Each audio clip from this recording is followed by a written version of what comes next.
عالي مدير جامعة المجمع الدكتور خالد بن سعد المجري حفظه الله. أصحاب السعادة والزملاء والزميلات العاملين في مؤسسات التعليم العالي في رحاب المملكة. أيها الحفل الكريم، السلام عليكم ورحمة الله وبركاته. تشكل تقنيات الواقع الافتراضي فرصة كبيرة لتعزيز الفهم بالواقع الحقيقي من خلال بناء تماثل يحاكي الواقع، ولكن مع القدرة على التفاعل الآني معه والغوص في أعماقه افتراضيا. والواقع الافتراضي ليس وليد اليوم كتقنية، ليس وليد اليوم، بل مضى عليه سنوات عديدة. ولعلي هنا أذكركم بمن هو على اطلاع بهذه المعلومة ولمن لا يعلمها أن بعض الأبحاث تشير إلى أن بداية الواقع الافتراضي كان في عام 1965، وهو عام قديم حقيقة، وأنا شخصيا تفاجأت أن يكون بدأ في عام 1965. تشير إلى أنه بدأ مع باحث اسمه إيفان ساذرلاند في محاضرة شهيرة له بعنوان The Ultimate Display، وكان في ذلك الوقت يقدم الشاشات التي تعرض الصور. وأحب أن أقول لكم ما قاله هو بالإنجليزية. قال: The user of one of today's visual displays can easily make solid objects transparent. يمكن أن نجعل من الأجسام الصلبة شفافة. You can see through the matters. You can see through the matters. Concepts which never before had any visual representation can now be shown. هاي المحاضرة كانت عام 1965. لو أنه إيفان كان اليوم ويمكن يكون حي، أنا لا أعلم حقيقة معانا، ربما يعني ما كان في عندما ألقى هذه المحاضرة يدرك حجم التطورات التقنية التي ستحدث في العالم. فإذا كانت هذه هي البذرة الصاروخية لإعلان عن واقعية العوالم الافتراضية وحقيقة القدرة على لمسها والشعور بها رغم خاصيتها الافتراضية. اليوم بدأنا نلمس الحصاد. مئات من المنصات الافتراضية تؤكد حضورها وبقوة على الإنترنت، وتستخدم في مجالات متنوعة، منها الترفيه والأعمال، ومنها أيضا بالتأكيد التعليم. اليوم أيها الحفل الكريم نجتمع لكي نستمع ونتحاور حول تطبيقات التعليم في الواقع الافتراضي، وسوف نركز البحث في التعليم الأكاديمي، التعليم العالي، وفي المجال الطبي كأحد اتجاهات النجاح في تطبيق هذه التقنيات. وسوف نتناول هذا الموضوع بالبحث من ناحية التقنية والمحتوى، وكذلك من ناحية التطبيق العملي. اليوم صباحا سألت ابني في جريد 9، قلت له: تعرف ايش هو الواقع الافتراضي؟ فقال لي: الواقع الافتراضي؟ قلت له يعني الفيرتشوال رياليتي، معلش اضطرينا نترجمها بالانجليزي حتى نفهمه اياه. فقال لي: هاي زي الافاتار يعني؟ فالافاتار يمكن بعضكم شاف اللي هو الفيلم المشهور، فاستغربت. ملاحظه جميله منه انه ربط الواقع الافتراضي بالافاتار، وهو الفيلم المشهور اللي بيروح الواحد فيه بيتلقح في سرير وينتقل الى عالم افتراضي اخر. فسأتحول الان الى الافاتار، واتيح الفرصه لبدء على بركه الله هذه الندوه. معالي المدير دكتور خالد، شرفتنا بوقتك حقيقة وزيارتك ودعمك لهذه الندوة، واحنا ندرك ان حضورك كان رغم الانشغالات الكثيرة. حقيقة انا كنت التقيت فيك اول مرة في حفل اسبوع التقنية في الجامعة، وكان على هامش المعرض، وكنا احنا تقريبا في الاستاند معنا في اخر الجولة، واذكر انه اخذت حوالي ساعة ونصف وانت تقف عند كل ستاند، تطلع على كل شركة على ما لديها من معلومات وتقنية، وتحاول أن من خلال الأسئلة اللي أنا كنت أستمع إليها تحاول أن تربط ما بين ما لديها من تقنية وما يمكن تستفيد من الجامعة. فعهدناك دائما داعم للقطاع الخاص، وهذه الزيارة وهذا التشريف حقيقة هو جزء منها، فإحنا شاكرين لك جدا حقيقة دعمك لنا، وأرجو أن تتفضل بإلقاء كلمتك لبداية الندوة. بارك الله فيك. بسم الله الرحمن الرحيم.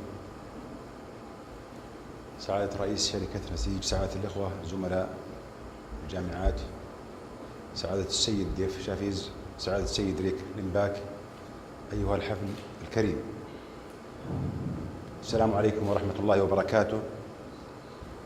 لا أخفيكم سعادتي الشخصية وسعادة الجامعة بالشراكة الحقيقية والفاعلة مع القطاع الخاص عموما، ومع شركة تطوير النظم العربية نسيج، وهي إحدى الشركات التي تشارك الجامعة في تحقيق مبدأ دعم وتطوير عدد من النظم التقنية التي تستحدث عالميا، ومحاولة نقل هذه التقنية وإحلالها في وطننا الغالي المملكة العربية السعودية، خصوصا عندما تشير الإحصاءات الدولية إلى أن المملكة العربية السعودية تأتي في مقدمة دول العالم في استخدام الإنترنت نسبة إلى عدد السكان، وهو ما يتماشى مع سياسة المملكة نحو تعزيز مجتمع المعرفة وتمكين طاقات البلد الكامنة من المساهمة بفاعلية في نمو المجتمع وتقدمه.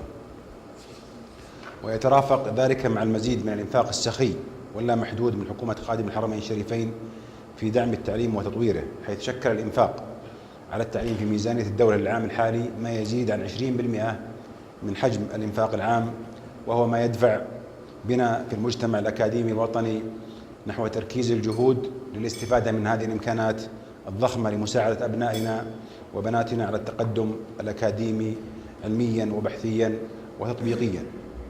ومما لا شك فيه أن أدوات التعليم الإلكتروني تفرض نفسها اليوم كضرورة لازمة لإيصال المعرفة وتحفيز التعلم، حيث يجد طلابنا وطالباتنا قدوة أفضل وقدرة أكبر على التواصل من خلال أدوات التواصل الاجتماعي التي تشكل اليوم لغة التخاطب في جيل التقنية. ونحن في جامعة المجمع وبينما نخطو خطى ثابتة نحو تعزيز كفاءة أدائنا، فإننا ملتزمون بتوفير متطلبات التعلم بما يحقق لطلابنا وطالباتنا أفضل فرص التقدم الأكاديمي. وكجامعة ناشئة فإن لدينا فرصة أفضل لبناء ثقافة التعلم على أساس التشاركية بين الطالب وعضو هيئة التدريس، وهو ما تقدمه بيئة التعليم الإلكتروني لنا بامتياز. وقد وجهت دوما الزملاء المسؤولين في عمادة التعليم الإلكتروني ليس فقط باعتماد أحدث التقنيات المتاحة في التعليم الإلكتروني وأدواته، بل أهم من ذلك من خلال تنفيذ برامج تأهيلية لبناء ثقافة وبيئة التعليم الإلكتروني لدى أعضاء هيئة التدريس والطلاب معا ليكونوا روادا للتعليم الإلكتروني. ونحن نجتمع اليوم للاطلاع وتقييم تقنية البيئة الافتراضية وما تحمله من قدرات على توفير فرص التعلم الأفضل للطلبة. ولا شك عندي أن التقنية عموما قادرة على المساعدة، ولكني مهتم أيضا جدا بقدراتنا على تطويعها لتحقيق أهدافنا الأكاديمية، وهو ما نأمل أن يكون موضوع حواركم اليوم في هذه الندوة، حيث سرني أن الندوة تجمع 3 أقطاب: جانب تقني، وجانب متعلق بالمحتوى، وثالث يعكس احتياجات المجتمع الأكاديمي. إن هذه الندوة هي إحدى ثمار رؤيتنا في الجامعة التي تقوم على المشاركة مع مؤسسات المجتمع في القطاعين الخاص والعام، وتحديدا فإن شراكتنا مع القطاع الخاص تهدف إلى تعزيز فرص طلبتنا في التفاعل مع مجتمعهم وتعزيز فرص العمل لهم بعد التخرج. ختاما أتوجه بالشكر الجزيل لكم لحضوركم هذه الندوة، وللسادة المحاضرين، ولشركة نسيج السعودية، وللإخوة الحضور، ونأمل أن تحقق هذه الندوة أهدافها وتسهم توصياتها في تعزيز قدرتنا على تقديم تعليم إلكتروني فعال. والسلام عليكم ورحمة الله وبركاته.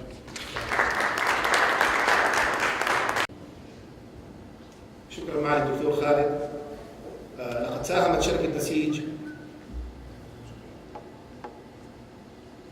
على مدى 25 عاما من العمل مع المؤسسات الأكاديمية لتحقيق أهدافها، وكنت أنا شخصيا طالبا في جامعة الملك فهد في عام 1991 عندما استخدمت كطالب أحد التقنيات التي قدمتها الشركة في عام 91 للجامعة، وكانت عبارة عن اشتراك في قواعد المعلومات المتخصصة البحثية في عام 91، وانتهى بي المطاف للعمل فيها. يسرني الآن أن أدعو أستاذنا المهندس عبد الجبار رئيس شركة نسيج ليشاركنا رؤية نسيج لدعم التعليم العالي في المملكة. بسم الله الرحمن الرحيم، الحمد لله والصلاة والسلام على رسول الله. معالي مدير جامعة المجمع الدكتور خالد بن سعد المقرن، الأخوة والأخوات الحضور، السلام عليكم ورحمة الله وبركاته. بداية أود أن أتقدم بخالص الشكر والتقدير لمعالي الدكتور خالد والجامعة المجمع للمساهمة في إقامة هذه الندوة الواقع الافتراضي في الفصول الدراسية، والذي يأتي إسهاما من الجامعة بدون شك في نشر الوعي المعرفي مثل ما ذكر معالي الدكتور في تقنيات التعلم في المملكة العربية السعودية، ومساهمة في تبني أفضل الممارسات العالمية في هذا المجال لدعم الهدف الأسمى من العملية التعليمية وتأهيل ونجاح الطلبة.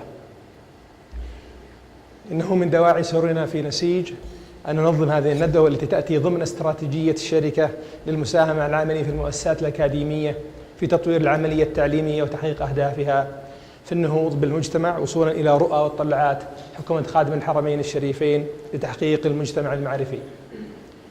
إن تنظيم مثل هذه الفعاليات ينطلق من المنهج والسياسة التي اتبعناها منذ إنشاء نسيج قبل 25 عام، والتي قامت على المساهمة الفاعلة والنشطة في تطوير الحلول تلبي احتياجاتنا المحلية بناء على أحدث الممارسات والتقنيات العالمية.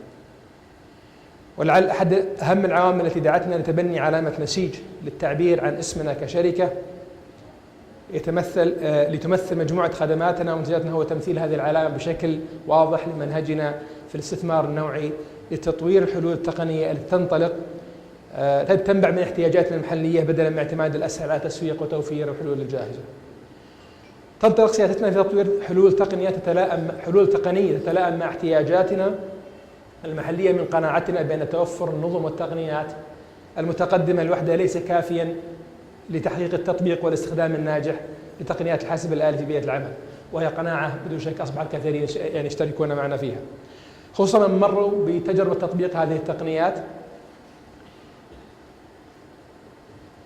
بل يتطلب النجاح تواجد فريق تقني يمتلك فهم عالي احتياجات المستفيدين وحرفية والتزام عالي بتطبيق هذه الأنظمة يتوافق مع تطلعات المستفيدين ومواجهة التحديات والصعوبات التي يتعرضها.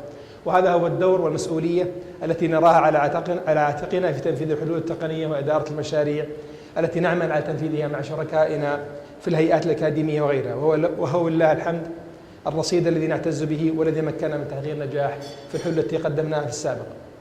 لقد من الله علينا خلال مسيرة الشركة بمراكمة كم كبير من الخبرات في تنفيذ مشاريع التقنية خصوصا في المؤسسات الأكاديمية، واستمرارا في أداء رسالتنا، فقد قمنا خلال السنوات الماضية بالاستثمار في تعزيز قدراتنا في تنفيذ حلول وتقنيات الإدارة الأكاديمية والتعليم الإلكتروني والمحتوى التعليمي الإلكتروني، والتي تشمل تنفيذ استراتيجيات التحول نحو التعلم الإلكتروني باعتماد على خبراتنا التقنية والفنية، وباعتماد أيضا على مجموعة من الشركات العالمية الرائدة في تطوير حلول وتقنيات التعليم الإلكتروني، والتي توفر مجموعة من الحلول الفريدة للتعلم الإلكتروني المبنية على معايير وتقنيات حديثة. وكما كان عهدنا دائما معكم، فإننا لا نقدم فقط النظم التي تتناسب احتياجات المحددة للجامعات، بل نستثمر، وهذا هو الأهم بالنسبة لنا، في بناء منظومة متكاملة لدعم إنجاح تطبيق هذه النظم كشركاء يهمنا في المقام الأول نجاح هذه المشاريع في تحقيق أهدافها وتحقق أفضل عوائد على استثماراتكم في نظم التعلم الإلكتروني. ختاما أتقدم بشكر جزيل للسيد ديفيد شافيز من زي سبيس وريك لينباك من سايبر ساينس على حضورهم المملكة العربية السعودية للمشاركة في هذا اللقاء، كما أشكر لكم جميعا كريم تلبيتكم لهذه الدعوة وتشريفنا بحضوركم. وختاما لا يسعني إلا أن أتقدم بوافر الشكر والتقدير لجامعة المجمع بقيادة معالي الدكتور خالد بن سعد المقرن على دعمهم لإقامة هذه الندوة. والسلام عليكم ورحمة الله وبركاته. معالي المدير الدكتور خالد، أنا أجلي درع بسيط تعبير عن امتناننا وشكرنا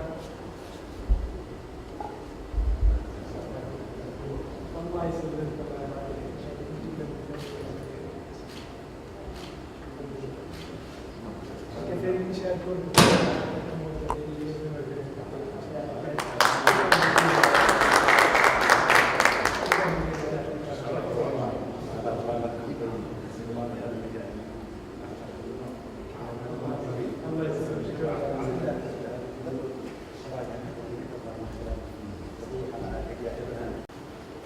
الآن أن أدعو السيد ديفيد شافيز and السيد Beglin Bart to come to the stage so that we start. Yeah, both of you can join us here on the stage. قبل ما نبدأ أعمال الندوة،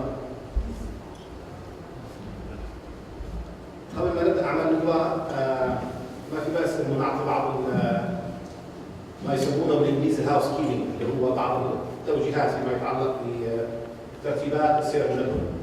طبعا الندوة كونها متخصصة ستنتهي بجلسة نقاش حول إمكانيات التطبيق لتقنيات الواقع الافتراضي في التعليم الطبي. حيكون في جلسة نقاش في الجلسة الأخيرة، لكن سير العمل سنبدأ بأولا محاضرة السيد شافيز، ثم سيكون بعدها كوفي بريك في نفس القاعة، ما نحتاج هذا، لكن في نفس الوقت حيكون في إمكانية نعمل عرض حي لتقنيات الواقع الافتراضي خلفكم على الجهاز الشخصي أو في الزاوية هناك على جهاز الفصل اللي هو مجموعة الطلبة معا. نعود بعد البريك للمحاضرة الثانية لسيد ريتش. الغداء بعد المحاضرة الثانية سيكون جلسة النقاش والتوصيات، والغداء سيتم في القاعة المجاورة. بالنسبة للصلاة ستكون في نفس المكان هنا بالنسبة للرجال، السيدات في الصالة اللي وراها، وستكون بعد نهاية أعمال الندوة قبل الغداء. المغاسل عفوا للرجال من هذه الجهة عفوا، والسيدات في هذه الجهة إلى اليسار. طيب، لعلنا نبدأ إن شاء الله في المحاضرة. حبيت أن أقدم بمقال ما أدري بعضكم قرأوا في عدد مجلة الإديكوز الأخير. مجلة الإديكوز المتخصصة في مجال التعليم العالي، في مقال فيها بمعنى The Curves of Higher Education. كتب برادلي ويلر عن المنحنيات الكبرى في التعليم العالي. المنحنيات الكبرى في التعليم العالي. وبرادلي معروف انه يرى ان الحياه كلها منحنيات واحد ممكن ينزل فيها بسرعه او يعاني بالصعود وهكذا. فهو يرى ان التعليم العالي مليء بالمنحنيات اللي هي تحديات كبرى تواجه التعليم العالي، ويرى ان التعليم العالي لا يسير بخط مستقيم واضح ومحدد، بل هناك تحديات كبرى تواجه، وهناك منحنيات متتابعه ومفاجئه وغير متوقعه تواجه هذه المؤسسات. وما لم تكن مؤسسات التعليم العالي قادره على استخدام المنحنيات للتسارع، احيانا نحن نستطيع في قياده السياره نستخدم النزلات للتسارع، فيقول ان هذه المنحنيات التي نراها في التعليم العالي اذا ما استفدنا منها للتسارع في تحقيق الاهداف، فانه يمكن لهذه المنحنيات ان تنعكس تباطؤا، بدل ما تكون تسارع تكون تباطؤ شديد لا يستثني جامعه عريقه او كبرى او جامعه ناشئه، وبالتالي تفقد هذه الجامعات زخم انطلاقها وتاريخها. يقول بالنص: When campus leaders are confronted with an evolving curve of unknown shape, we have the tendency to want to wait. لدينا الميول إلى أن ننتظر حتى نرى ماذا سيفعل الآخرون. When let the uncertainty drain out. دعونا ننتظر حتى ينتهي الشك في عدم النجاح. Let us see what arounds the curve before we come in. خلينا ننظر ماذا يمكن أن يحدث بعد التحدي الجديد اللي طرح. Further along the curve, there is often less uncertainty. لما يمضي الوقت تصبح عدم الوضوح وعدم الثبات أقل. لكنه يستدرك. يقول but there's also less opportunity. هنالك فرصة أقل للتميز. لما تستنى أنت وتجي في الأخير الفرصة للتميز أقل، لكن لما تيجي أنت في البداية تستغل التحديات التسارع هذا يعطيك تميز. أنا أظن هذا المقال جدا جميل في مجلة الديكو، زميل لو تطلعوا عليه العدد الأخير. في ثقافتنا العربية يقول، وإحنا في العرب نقول الربح على قد المخاطرة. إحنا في الشام يقول الربح على قد المخاطرة، تأخذ المخاطرة تربح أكثر. فلذلك هو يقول أن التحديات كبرى إذا ما عملنا مخاطرة مدروسة في مواجهتها ربما نتأخر كثيرا. هذا يمشي معنا حتى نستكشف ما في تقليد الواقع الافتراضي والخيارات وفرص يمكننا من التسارع نحو تحقيق أهدافنا. يسرني أن أبدأ بجانب التقارير مع السيد ديفيد شابيث الرئيس التنفيذي لشركة سي سبيس العالمية والتي ابتكرت تجهيزات تقنية باستخدامها في تطبيقات الواقع الافتراضي. Mr. David Chavis, you are welcome. Please, the stage is yours. What you need to do is to put this. Okay, you have it. I think I have it. You have yours.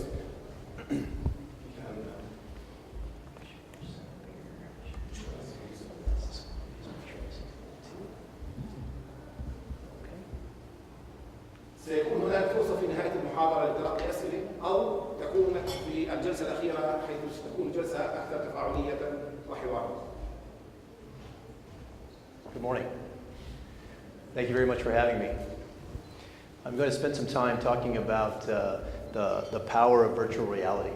Talk about its potential applications in education and medicine and beyond. Here's how I'd like to do it. I'll start with a brief history of virtual reality, give you a sense of kind of where it's come from. I'm going to talk about what we think is important to deliver that experience in a very high quality, convincing, immersive way. I'll tell you a little bit about the product that we've developed, the technology that we've developed that's here in the back, and I'm going to try to describe why it elicits such a reaction. I hope many of you have seen it. I hope many of you have had some experience with VR, and when it's done correctly, it's quite a deep reaction that comes from people. And I'd like to try to explain why that is, and then talk about the potential of that.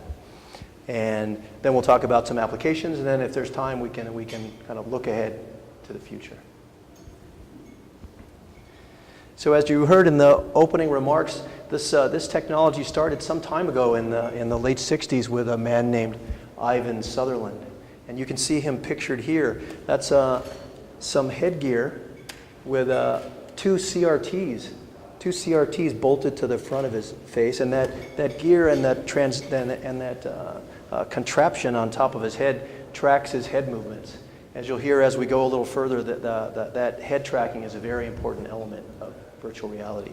So here, the technology allowed, it turns out that Ivan Sutherland was a pioneer in object-oriented programming, in graphics programming. Back in the day when he had very little computing resources, in this setup he was able to take to render a wireframe cube, just 1, 2, 3, 4, 5, 6, 7, 8, 9, 10, 12 lines and a cube, and then based on the position of his head, the rendering of that cube would change. And there were two different versions of that cube, one for the left eye and one for the right eye. This is the beginning of virtual reality. And as you'll see as we continue, the basic concepts haven't changed very much. But the technology has moved quite a bit. Now if you go to the University of Chicago in Illinois, you'll find 72 big flat panel stereo displays. I think it's a 320-degree immersive VR system. This is an example of a cave, of a fully immersive system. So the user's head is tracked, the position of the head is tracked, and as a user moves around, the images change, and that creates a very convincing, immersive experience. A very high-end system. It takes a big room, and as you can tell, many very high-end Linux cluster-based computer system to make it all run. Another version is it's called the Allosphere in UC in California in Santa Barbara. That sphere is big enough, and there's a walkway in the middle of it. So researchers can enter the sphere, walk inside, and stand along this railway and look out in every direction and see these images whatever is projected by the virtual reality system.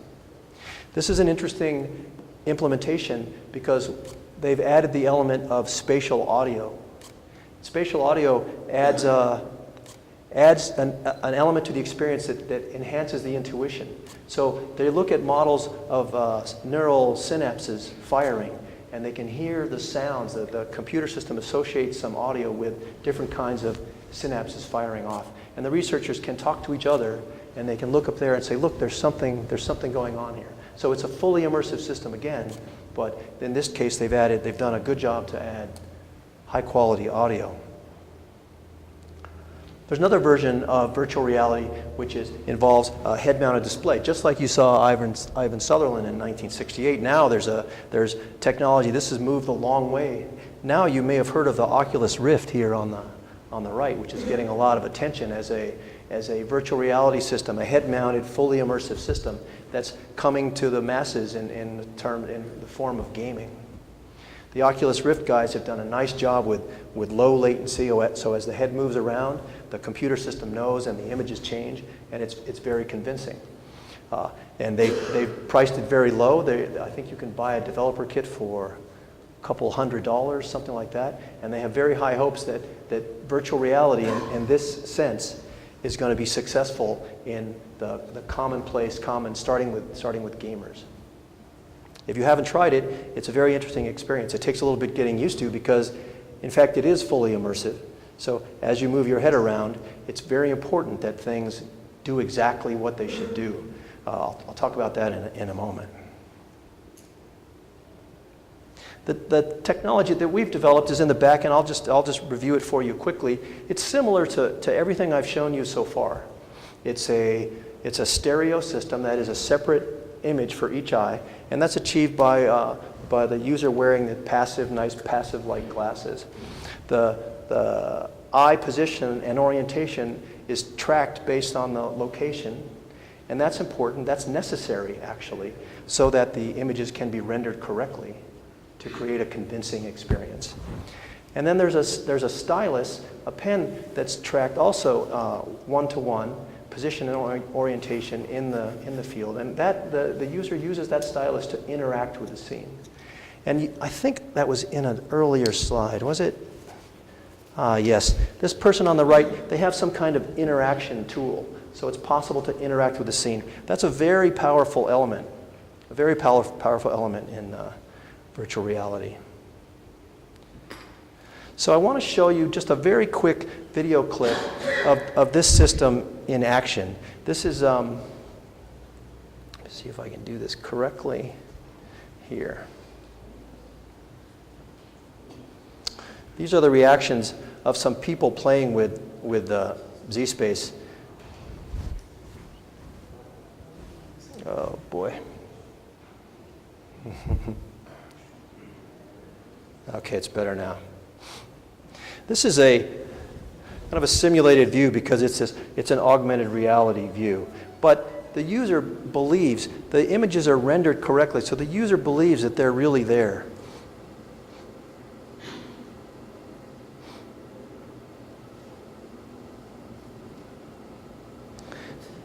That last point was important.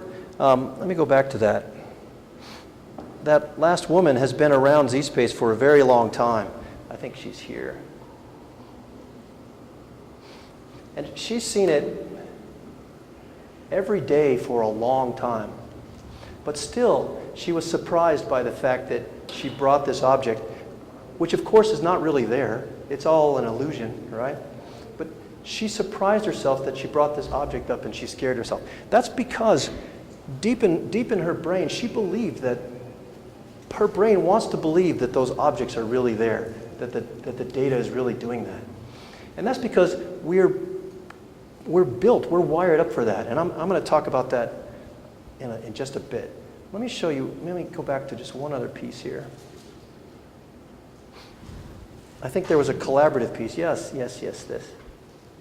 This is important too because people work together in real life. People show each other things. That's how traditions have been carried on for a long time. People solve problems together. So hooking up multiple systems, which you see here, the man on the right is moving the architectural model around, and the woman on the left can watch and see exactly what he's doing, but she also gets her own view.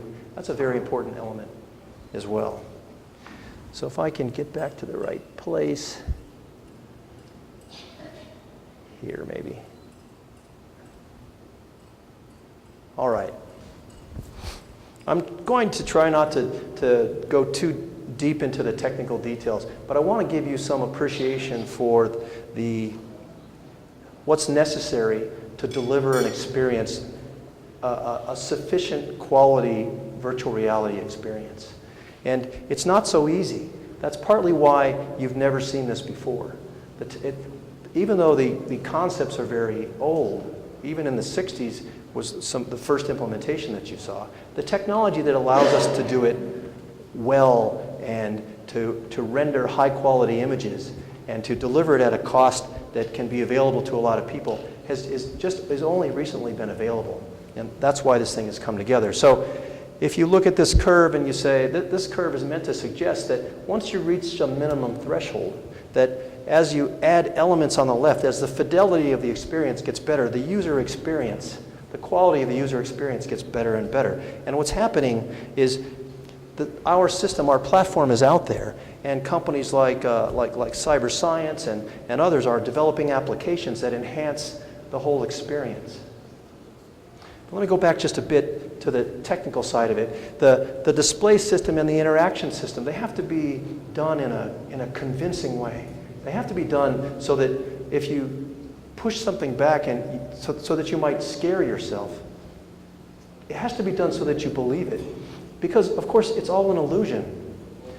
We're just presenting two separate views through the glasses, and we're all rendering that on a flat screen. And there's nothing really there. It's just this display system. But if it's done correctly and if it's done well, if the latency is low, if things react as they should, then your brain wants to put it together. And now there's the ability to do really magical things. I want to talk just a bit about how deeply ingrained this ability is in us to try to put together this information so that we can process the spatial world in which we live. And just if you look at the fossil history, it suggests that the development of eyes, in fact, the development of binocular vision is very, very old. The first mammals are a couple 100 million years old, and by then, the first mammals already had two eyes, had exactly two eyes, not one eye or not three eyes. In fact, virtually all complex life has exactly two eyes.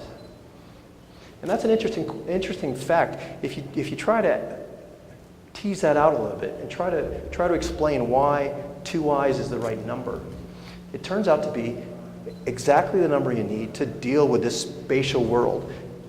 To pull the spatial resolution information out of the world in which we live is critical and proved to be a very big competitive advantage. So one eye's not enough to do that. It takes two eyes to get two different views so that we can see where everything is. And then, so why not have a third eye? And the answer is, well, it's too expensive. It's too metabolically expensive. It's too much complexity. Already to process the visual images we get from two eyes takes a pretty significant portion of our brain. No matter how you look at it, man has been dealing with the spatial world in which we live, sharing information and interacting with it for a long time. And interacting is a very important point. We see this spatial world in front of us, and we reach out and we grab things, and we know exactly where things are. We can tell the relative distance of everything. It's so important that we take it for granted. In fact, we wake up every morning and we do exactly that. We look at the world in front of us and we reach out and we interact with it all the time. And that happens almost all day long. If you look at this millions of years of progression of the evolution of visual processing, if you think about how powerfully and wired up we are to deal with this complex spatial world. Then you can ask some interesting questions about where we are with computers, where we are with technology in terms of our abilities to deal with this volumetric environment. So look at this big progression and then ask the question, what happened 40 years ago? For thousands of years, man has been dealing with this world in front of us. And then 40 years ago, something happened. And it's this. It's this computer or a CRT or a flat screen. And I think it's very significant. It's very significant because we have all these abilities, and we use them all day long until we get to a computer, a flat screen or a laptop, and we look at this flat screen all day long, and we move the mouse like this, and we just look at this flat screen. What I'm saying is that we're giving up these abilities that we have to use the processing of the volumetric information. It's as if we just throw it all away when we look at this flat screen. All of this ability that we have. And it's significant. And so why do we do that? Why is it that we look at a flat screen all day long? And the answer is because the technology hasn't been available until now. That's why this virtual reality technology, as we deploy it to more and more people and more applications, that's why it's so significant, because it's going to unlock a whole new realm, a whole new way of dealing with information, of solving problems and working together that we haven't seen up to now. In fact, look at the evolution of the IBM PC. Look at the evolution of the computer in the last 30, 40 years. Really, it's really only been incremental changes.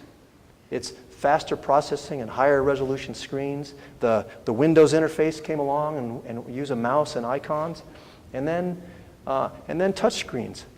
So the biggest innovations have been now you carry around an iPad and you kind of swipe.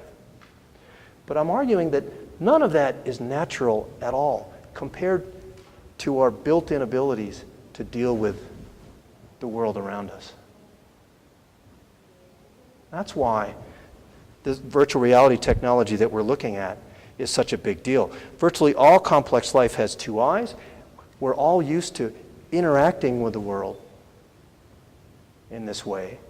And it's very different from moving a mouse. This is using tools, this is picking things up, this is changing what's in front of us and observing the results, using our intuition to look at complex things and figure out problems.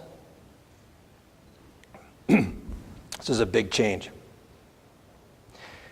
So now I want to just spend a little bit of time talking about the applications, talking about the applications of this technology, how it's going to be implemented, and how it's going to roll out. Just my predictions, because it's very difficult to know for sure what's going to happen in the future, right? It's very difficult to predict with such a wild, new, and powerful technology. It's very difficult to predict how it's going to be implemented first and what kind of applications are going to be the most successful. But let's take a try.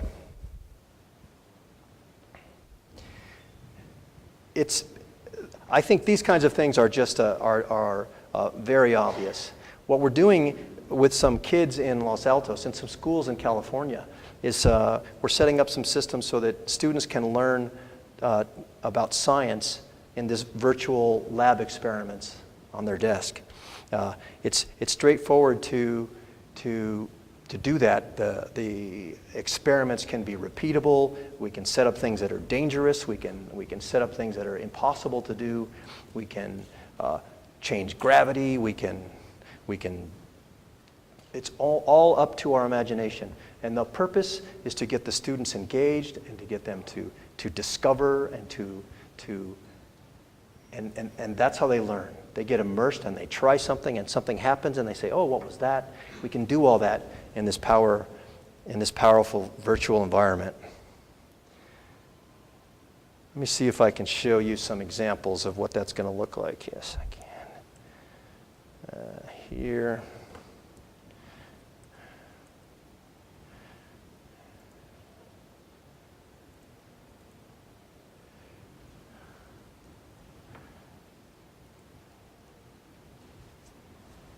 So each of these pieces is mostly a suggestion of the kind of things that we're putting in front of students.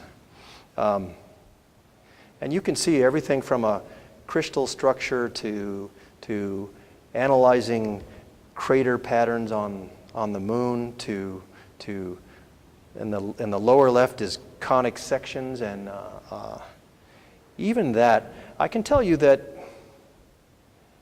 you might be looking at this in the audience saying, "Oh, that doesn't look very interesting." And I would agree. I don't think it is. But when it's in front of you, when you see it like this, it's kind of flat. It's not very engaging. But when it's in front of you, and you can zoom in and you can put a virtual measurement tool on one of those wires, and you can see the current running back and forth, or you can visualize the strength of the magnetic field, or put a little tag on there and measure the torque in the motor, and then virtually change the current that's going through, and then make a plot, have a virtual lab book in front of you. It's very powerful. Here, this is to teach kids about the ideal gas law, which, we all remember as some equation, PV equals nRT, something, I think. But it's very different if it's right in front and you can see everything popping around. It's going to be a very powerful application. Here's another one. Here's a real application which I might be able to show you later. This is just a table where we're using to teach kids about Newtonian mechanics, to teach them about friction and gravity. And in the stylus, there's some haptic components.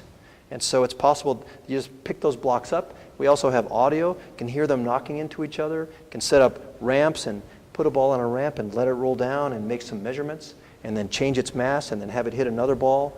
Same thing. It's all this virtual workbench. The last few slides make some suggestions about what's possible in medicine. I believe that my guess on the implementation of this technology is that it's going to be first prevalent and successful in education. And then right behind it is in medical visualization. And let me try to tell you why. This on the left, this is this clinician is looking at kind of traditional CT data in slices, in 2D slices. And that's the way it's been done for a long time. And on the right is a called a 2.5D version. It's a volumetric view, and the user can move it around, but it's still flat, right? 2.5D. What happens with virtual reality that's done correctly is it, of course, becomes a volumetric model in front that behaves exactly as it should behave. It's done in a convincing and immersive way. So instead of 3D, it moves all the way to objects that are in front and interactive. So this skull on the left started out as the basic CT data from a scanner, maybe 450 slices or so. And this software from a startup that is writing software for zSpace for Medicine, that it reads in the data and then use some tools to segment out different densities of tissues. And after a little bit of work, this is what you see. You see 4 tumors and some blood vessels in the brain. And this kind of view compared to the views up above are fantastic. It's really breathtaking to see it in front and to be able to interact with it. We believe it's going to change medicine in a number of ways, not just the surgical planning and diagnosis, but also in medical education, because impossible things are possible this way. And then also on the patient side of medicine, just as a customer experience, for me to go to my physician and have my physician show me what's happening with this vessel on the right. We're going to go in and do some quick procedure to my sense as a customer or as a partner in that medical procedure is very different. But it's all because it all goes back to being able to unleash the power that we have inside us to work and interact with the spatial environment, spatial world that we have in front of us. I'll show you one other application in medicine. This is in drug discovery.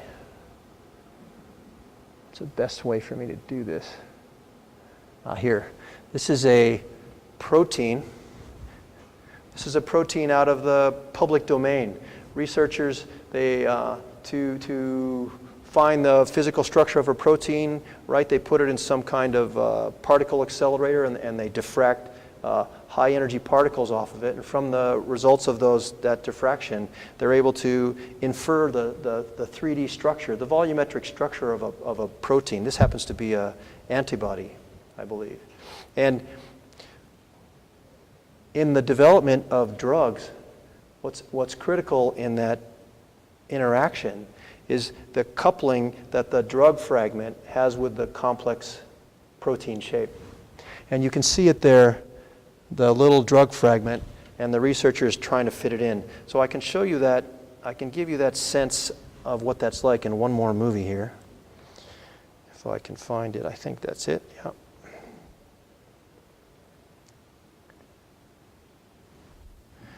So here, again, it looks kind of flat, but when it's volumetric in front of you, it's quite powerful. And on the end of the stylus, the researcher has the drug fragment, and he's moving it around, and he's also moving the protein around. And these are real-time indications of the strength of the bonds as the researcher is trying to fit it in there. This normally happens in that other view that I showed you. It's, of course, in the software, it's possible to represent that protein many different ways. In addition to the benefits this has on the research side of it, on the drug development side of it, there's also benefits for that researcher to share his or her work with his colleagues. The people at Genentech told us that when they develop a drug, which of course to them is worth billions of dollars if they develop some kind of successful drug, that a lot of that information is contained inside the individual researcher who had the intuition to try to figure out what kind of compounds are going to fit in there.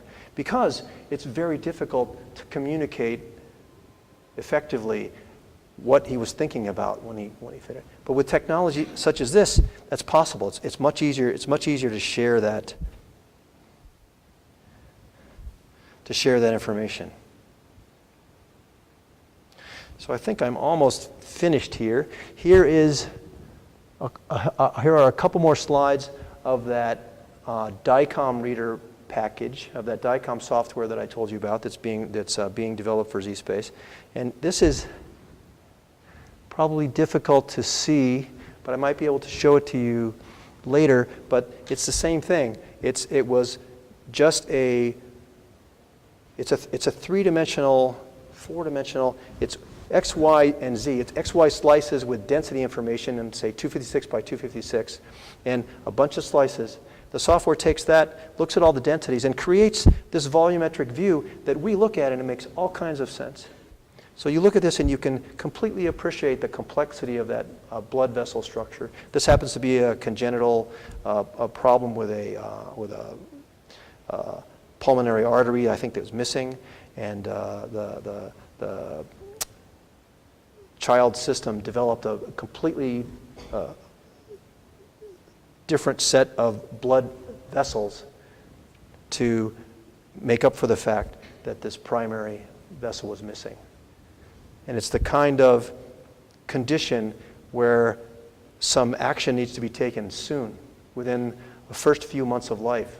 And it has to be done correctly. So by looking very carefully, by planning this surgery very carefully, the surgeons are able, the prognosis of the patient is much better. And it's a very complex thing. So looking at this very complex set of information and making sense of it is really important. I should be able to show you this data later if you'd like to see it. It's remarkable. So that's it. That's my presentation. Thank you very much. We still have a few minutes to our schedule. We would like to see, do you have a mic, Farah? We would like to see if there's any question, any comments from the team. Professor?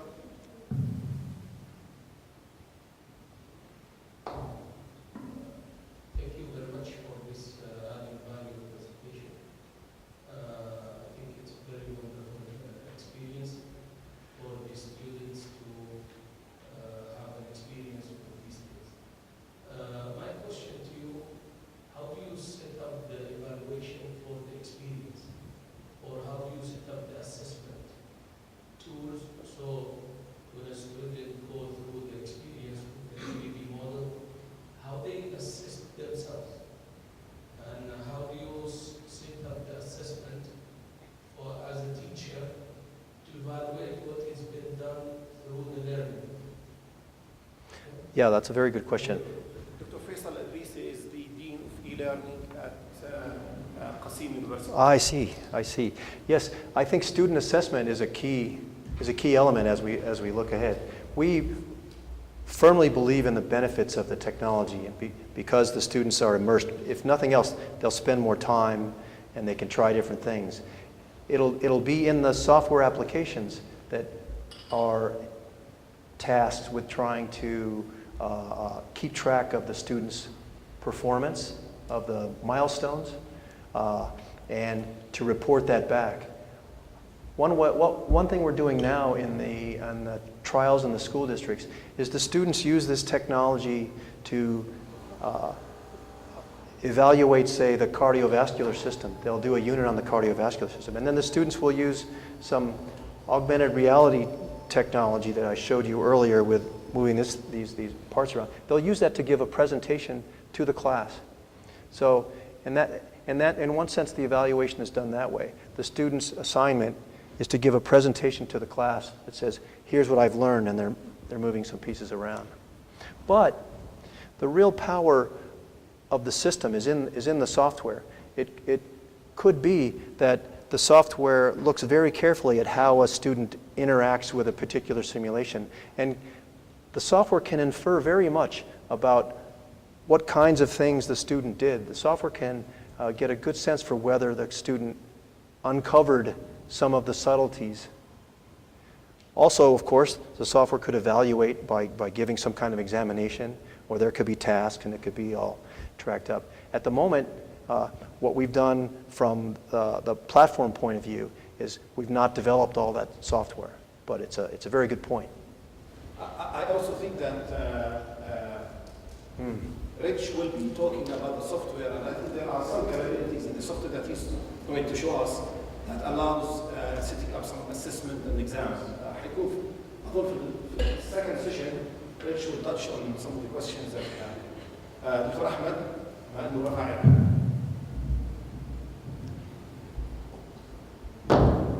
Thank you very much. There's no doubt about the benefit of technologies and learning as well as not as of assessment. I believe that evaluations and learning and diagnosis is more powerful and utilizations for students rather than an assessment. My question is, does the technology, one of the questions from the students are asking about the feeling of the materials, especially like in anatomy, and they're asking how does that nerve feel, how does that muscle feel, and how does that vein feel. So is that is the technology is tackling this because it's the actual or the natural feeling of the materials that they are looking for. I mean, they wanted to feel something.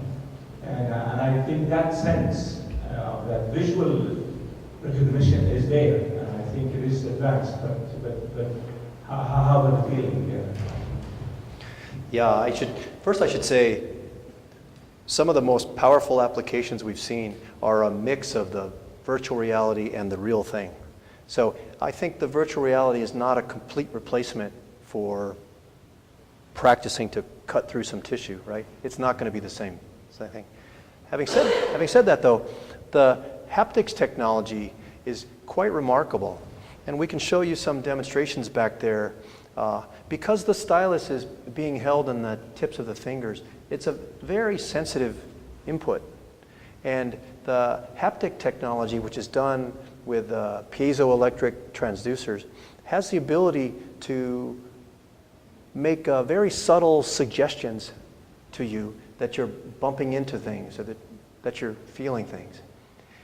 And if the simulation is done at a very high quality level, then, and since your brain is expecting these things to happen, like your brain is expecting something to move and feel a little bit of tension as you pick it up, just a little bit of buzz or a nudge or is very dramatic. So I can't say that it's going to replace it. I can't say that it's the same as peeling an orange, but haptic technology, I think, holds a lot of promise. And then there's some further future technology that maybe I can talk to you about a little bit later. We're doing some work with a university in Japan, which is even more advanced than that. I think my point is, if things are done well, then it just takes further suggestions of audio and a little feeling in the stylus. And you may have seen some technology from Disney, for example, that uses electrostatics to give you a little feeling of texture and that type of thing. It's quite advanced, and when it's done well, it has a lot of potential. I believe it will come down the road. If we were to talk 10 years ago about all of this, we might say we don't know, and now we see it. So I think it will come down the road. Doctor, please. Thank you very much. I have one question, but before that, I need to understand this haptic technology, because haptic technology will feel your movement and will give a feedback. But do you have the same feeling of that tissue when you walk on it? I can't say it's the same, no. I can't, I'd say it's as if I have the stylus and I'm holding this object and it bumps into something. First of all, it'll in the simulation, it will stop and it'll make a sound, and then I feel something here, and it's because my system is expecting it to kind of bump and feel something. I feel just a little bit of tension here, and it's just a suggestion to my brain that it's hit it. So I don't really feel pressure in the stylus pushing back up, but I feel enough that's convincing me that something is happening. It's consistent. An action. You want to comment? Dave may be more familiar with the haptic device. I can't remember the name of it, but we're doing a lot of work with one that actually gives you the force feedback in accordance with what we're doing. We're using it for physics. And that device isn't so important, but what's important is that today there are people working on those technologies. And in the future, those technologies will evolve and be things that are leveraged on leading edge technologies like the Z-Space unit. And I think that's one of the benefits of the Z-Space unit and the team, is they're committed to researching these evolving technologies. And that will be the platform where they're combined with the virtual reality experience first. So my question is, this for self-directed learning or allowed interaction between teacher and students? That's a good question too. Right now it's self-directed, I would say. Right now the teacher is in the room with the kids saying, okay, now we're going to do this lesson, and we have 6 or 12 systems in a classroom. But as you saw in the video clip of two systems networked together, there's a future vision of the teacher having more control over the systems in the unit and being more interactive at that level with each student as they're. So as to create a more dynamic situation that is constant. Yes, I think the power of having a teacher set up the scene and then be able to say, here's what we're going to do today, and every student gets their own view of it. Every student can interact with it slightly different, and then say it's a frog dissection. The student says, I'm going to do this, do this. The students watch, and then the teacher's frog moves over to the side, and then the student's frog comes up, and then they all get to do it. Maybe they can refer back to the. I think the possibilities are endless. Excellent. We will take last question from the men's, and then we'll go to see if there are any questions. Thank you for this well-organized presentation. Because I'm a surgeon, it is more the diagnosis than the teaching. You told us about software that will give you a virtual image of the organs from the CT. Yes. Is it available now? And whether it is going to be attached to any CT or specific machines? It's not specific to the machines. It's not being sold yet. It's being developed by a company in California called EchoPixel.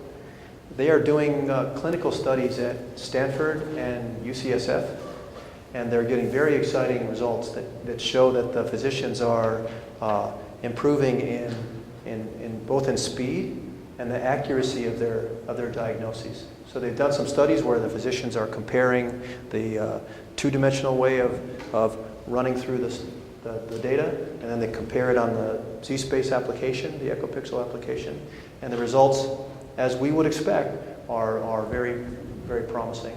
But it's still early on, and the company is working with the FDA to get it into the cycle. But you can imagine the medical community is very, very excited. So we should see it. We should see it sometime soon. I'm happy to make a reference and give you more information. We have a question. زميلاتي في أي سؤال من طيب بارك الله فيكم. إذا إحنا عندنا الآن ناخذ بريك مثل ما قلت لكم. عندنا الإكسبيرينس اللي هي 1 to 1 الخبرة على الجهاز اللي في الوسط هنا ممكن تشوفوه بأنفسكم. في جهاز الخبرة اللي هي أو التجربة في فصل موجودة أيضا هنا. وناخذ نصف ساعة بريك أو حوالي 25 دقيقة بريك إن شاء الله ونعمل بإذن الله تعالى. يعطيكم العافية. Thank you. Thank you.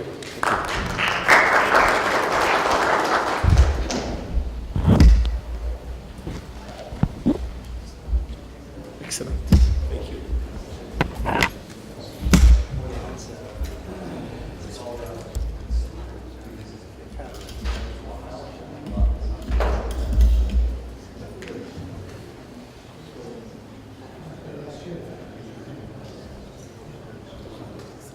It sends your movement. It gives you a feedback. But it has this feedback is back to my nervous system. لا فيدباك على الكمبيوتر يقول لك ان السيستم هذا انت الموفمنت تبعك مضبوطه مش مضبوطه يعني هذا واحده بس ان يعني you don't feel exactly the tissue يعني شيء هو المشكله اكثر الانسان اكثر الجنس الغابرين our body is more complicated.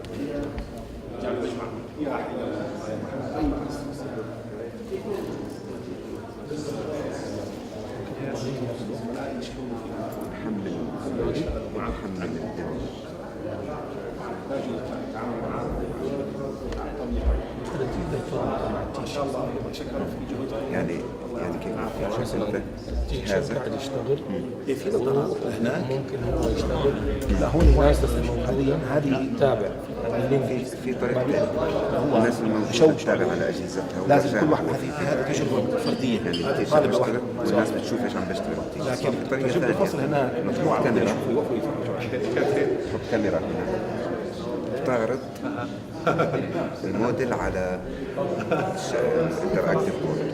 ايوه. I'll tell you a story. I read about a study of London cab drivers. They did an fMRI of London cab drivers, and they found that the resources in the brain dedicated to spatial awareness for London cab drivers is quite large, bigger than the average person for the drivers because it's so في complex. هنا شوف اللي فوق بي في Very high لا stations. هذا You have to know the city very well. Try it. They also found that they measured some people before they started to be London, and then they gave them a couple of years to become. Guess what? The resources in the brain were more dedicated, and their spatial capability became. Yes. So maybe for the members of the family, maybe with some kind of exercise or disassemble. I believe it. They also ممكن يكون هذا ما هو من النوع يعني ممكن الابلكيشن اساله with some training. Also, there's a study.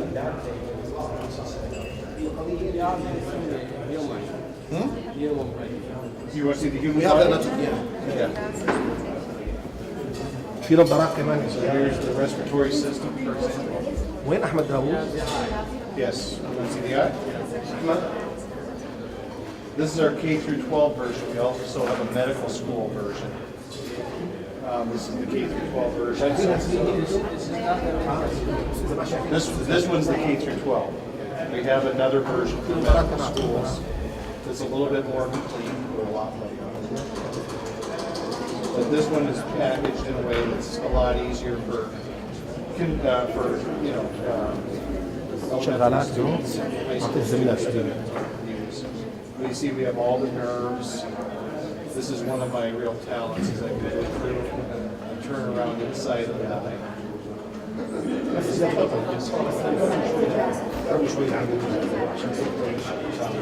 Now I can hide the lens, different layers. Here, let me turn the light this way. So this tells me which part of the lens I'm looking at up above. I can hide.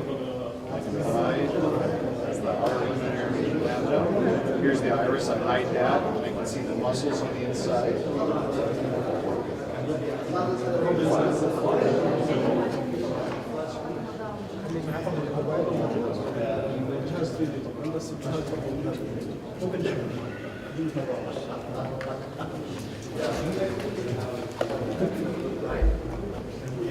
Right now I have both English and Arabic languages. With the medical version, we work with the Anatomica Termologica to get a standard.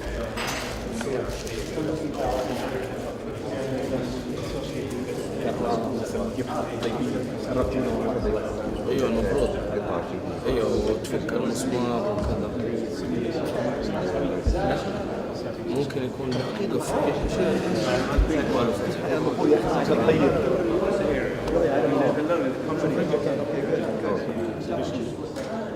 رجع ثاني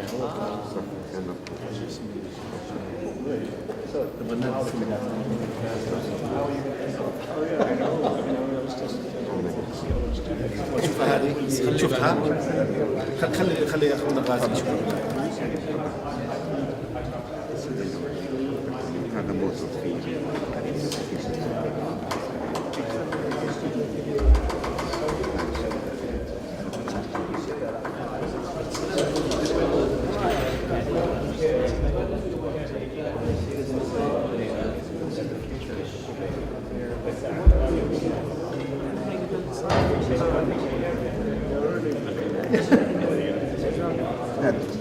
هذه اليدين.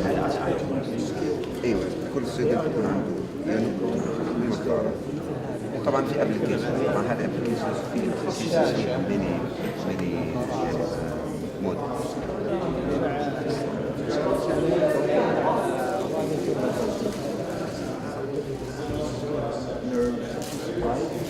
جميلة جدا. أنا أساتذة أصلا. هذا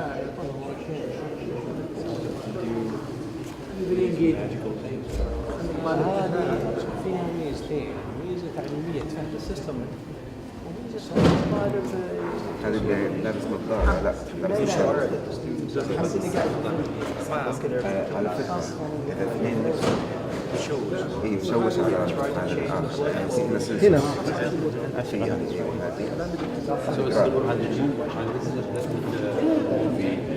لا هذه خاصة لأنه إذا لفيت ستلف معك.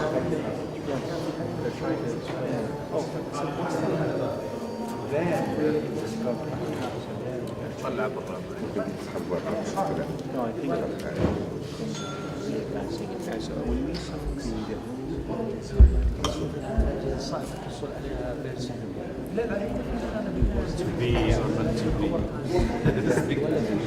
طبعا في هنا ادوات سهله اللي فوق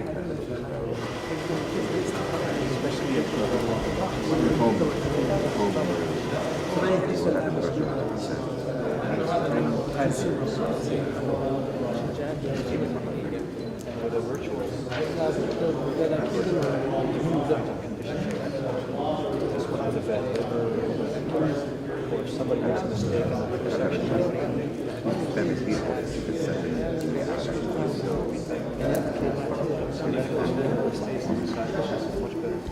اي طريقه باي وسيله لكن الارقام يعني يتفاهم فيهم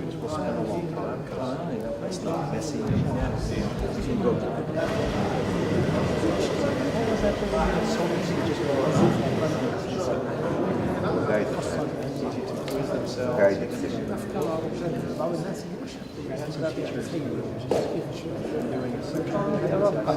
فمثل هذه تخلق هذه teachers had already run through the book as part of the class has attention to dissect أنا أتوقع يفترض يعني كان هذا the teachers sort of يتحمسون أنا حمست مو عشان عيالي بس يمكن أن يتخرجون عيالي ما وصل إلا بالسنة وعرضه ايضا.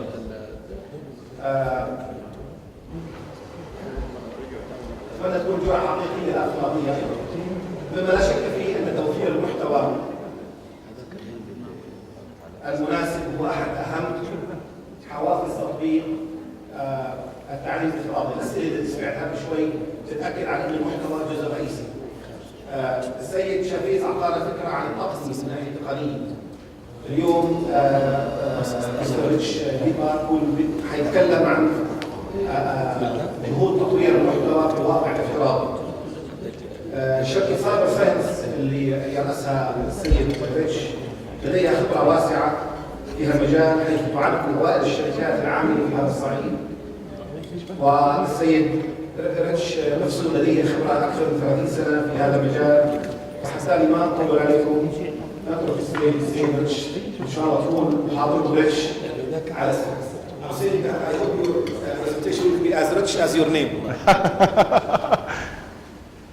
Well, thank you, Mohammed. I appreciate that, and it's a real honor to get to speak after Dave. And I'm just fascinated by the technology they have and his role in developing it. So it's a real honor to share the stage. Yes, I've got the mic. Thank you.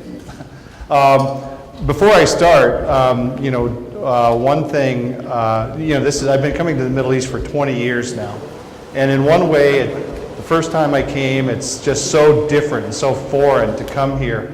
And over 20 years, I've had the opportunity to experience a lot of things, and instead, it's easier now for me to focus on the things that are very similar between the society I come from and this society.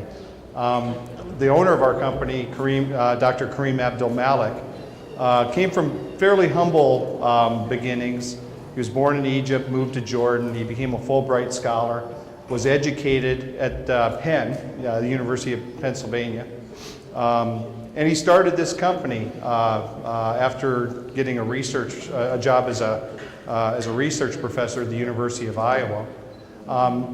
Through this company, he was able to partner with a medical school here in Saudi Arabia to develop our initial product, Cyber Anatomy, to meet a real-world need here, which is to help address the issues around shortages of cadavers to support medical study.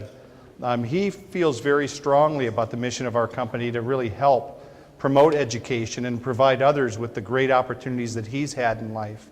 And as I sit and I think of my mother's a teacher, and all of you in this room have dedicated your lives to helping improve education here in Saudi Arabia, and I think that's one of the similarities between the society I come from and the society here, is a genuine belief that education can really help address a lot of the issues in our societies, and the idea that if we invest in that education, we can really make the world a better place. That's where our company comes from. That's the way that we approach it.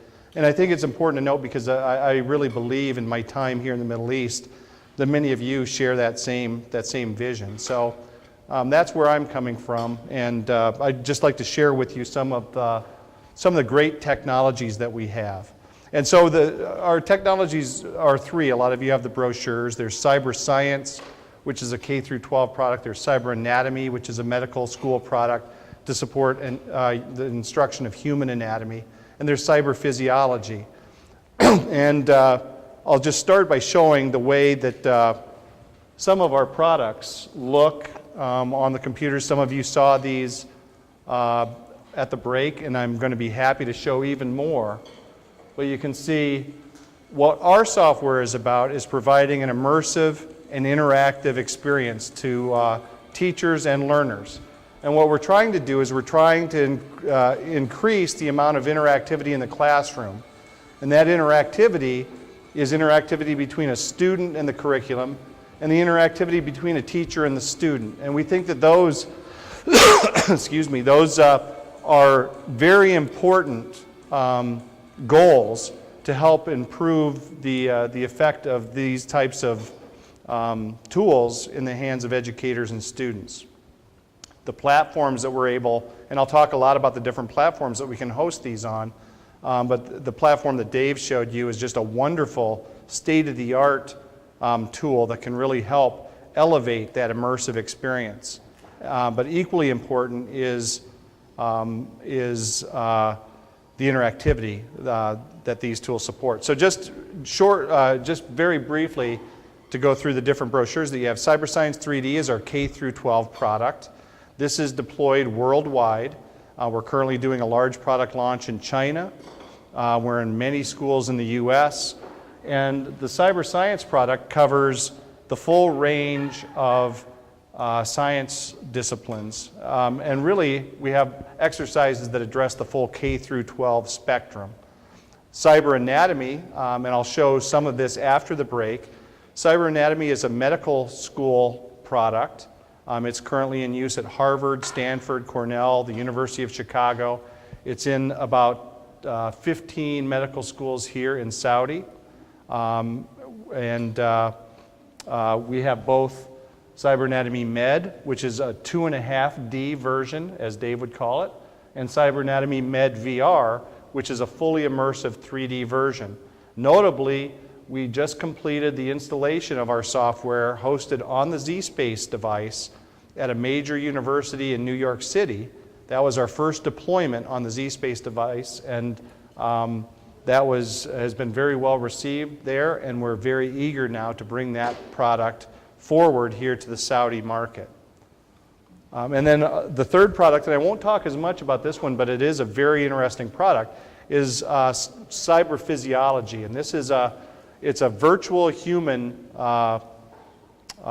simulation that allows us to take a look at 1,000 different parameters in the human body and it basically projects the patient response to different medical interventions. Very powerful software that was developed with very significant funding from the National Institutes of Health in the US by 10 doctors at the University of Chicago back in the 90s. We licensed this software. We're in the process of upgrading it, but having said that, we have many, many customers who use that software and are very, very happy with it. It's a very unique product. So I guess I gave away a little bit about the keynote of my speech, which is the importance of immersive technology in virtual reality and interactive technology. So studies have been done by Texas Instruments, a lot of different people involved in VR, that show that the use of immersive 3D technology consistently is shown to increase student learning, retention, and spatial reasoning. And we try to stay focused in areas, especially science and the medical areas, where spatial reasoning is essential to the learning experience. There are some areas, if I have to learn how to make change or how to count, some areas don't really require that spatial reasoning dimension. So we try to stay focused on areas where that's vital to the learning experience, and that takes us into the science disciplines. Students, when asked, consistently state a strong preference for visual learning and kinesthetic learning, and that takes us right to the core of what the zSpace unit is about. Student interest level, this is very important in K through 12. Student interest level increases greatly when students have access to 3D data. I'll show numbers that show that the increase in spatial reasoning and retention is very powerful in pre-med students. In the K through 12 spectrum, just the interest level alone provides even a much larger uptake and impact for education. Visual presentations obviously enable students to understand greater levels of complexity, and you can see this from just the most basic demonstration of either our technology or the zSpace technology. And then in the Texas Instruments study, 85% of students feel strongly when quizzed afterwards, or when questioned afterwards, that the 3D technology has improved their learning experience. And the numbers bear that out as well. And so what do we really mean about interactivity? And I just have a few videos here to show it. If we all think back to what it was like to approach new technologies as a child, most of you are in the science areas here. You might think, what was the thing that triggered you to have an interest in science? For me, it was having access to little plastic models and toys. Some students today don't have access to those. And so if we think of the way that these students react, to get students more interested in science, more interested in medical professions, it's very, very important for us to have compelling experiences for them that rival the kind of rush that they get from playing games. And so you can just see the reactions here. We'll have students, there's no more powerful sales tool that we have than to go to a conference and have children walk up.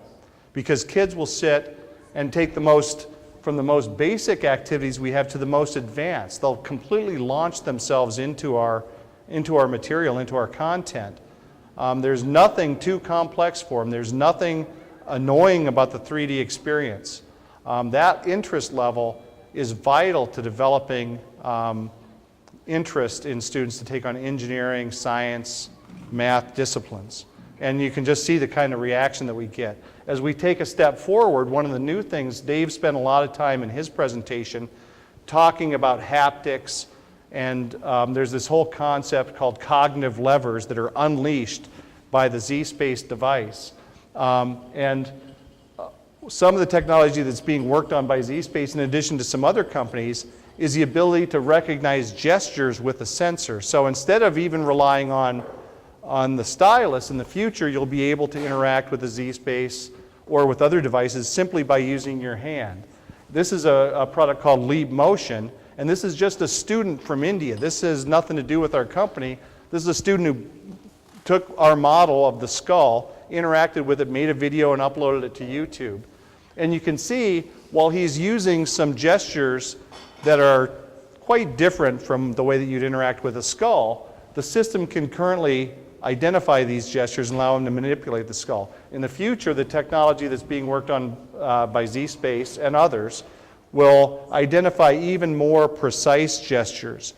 So the level of natural interaction between the user and the system will even increase over time and become something that's so natural in the future, it will be nothing at all like using a mouse, the example that you use today. It'll be very natural interaction, which is shown to really increase the level of retention and spatial reasoning that's unlocked by this advanced technology. So this is, we developed this application for the Leap Motion, and it's one of the top 5 hottest apps for the Leap Motion device. We're really looking forward to integrating this with the technology that we've developed for the zSpace platform. And this is the next generation of what we'll be able to achieve. Now, one of the areas that we wanted to talk about are studies that are done, because anybody can come in and show pretty pictures and talk about how great this is. But at the end of the day, educators want to understand that this is more than just a neat toy. And so the National Science Foundation funded a college in the United States to use our software to study the effect of computer-assisted instruction on learning. The study group was pre-med students, which is a very highly motivated group of individuals, and they used the Purdue metrics for spatial reasoning.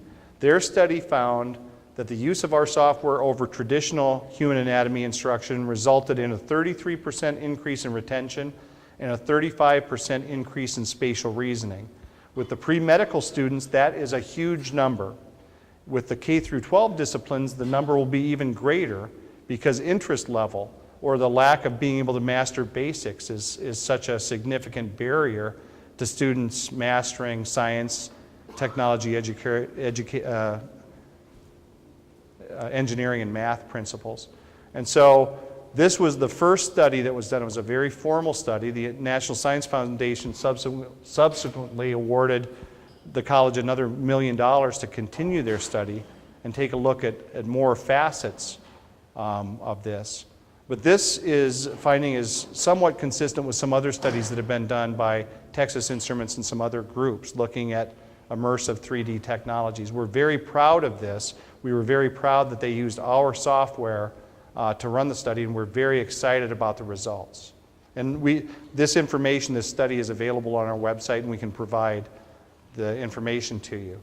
One of the reasons that cyber science and cyber anatomy is so powerful, and this is the learning pyramid, which was developed by the National Training Laboratories in the United States.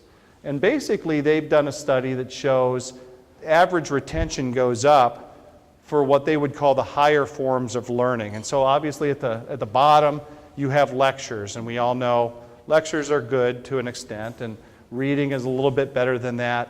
Audio-visual drives a little bit higher retention, but the higher forms of learning are demonstrations, discussion groups, practice by doing, and the highest form is learning by teaching others.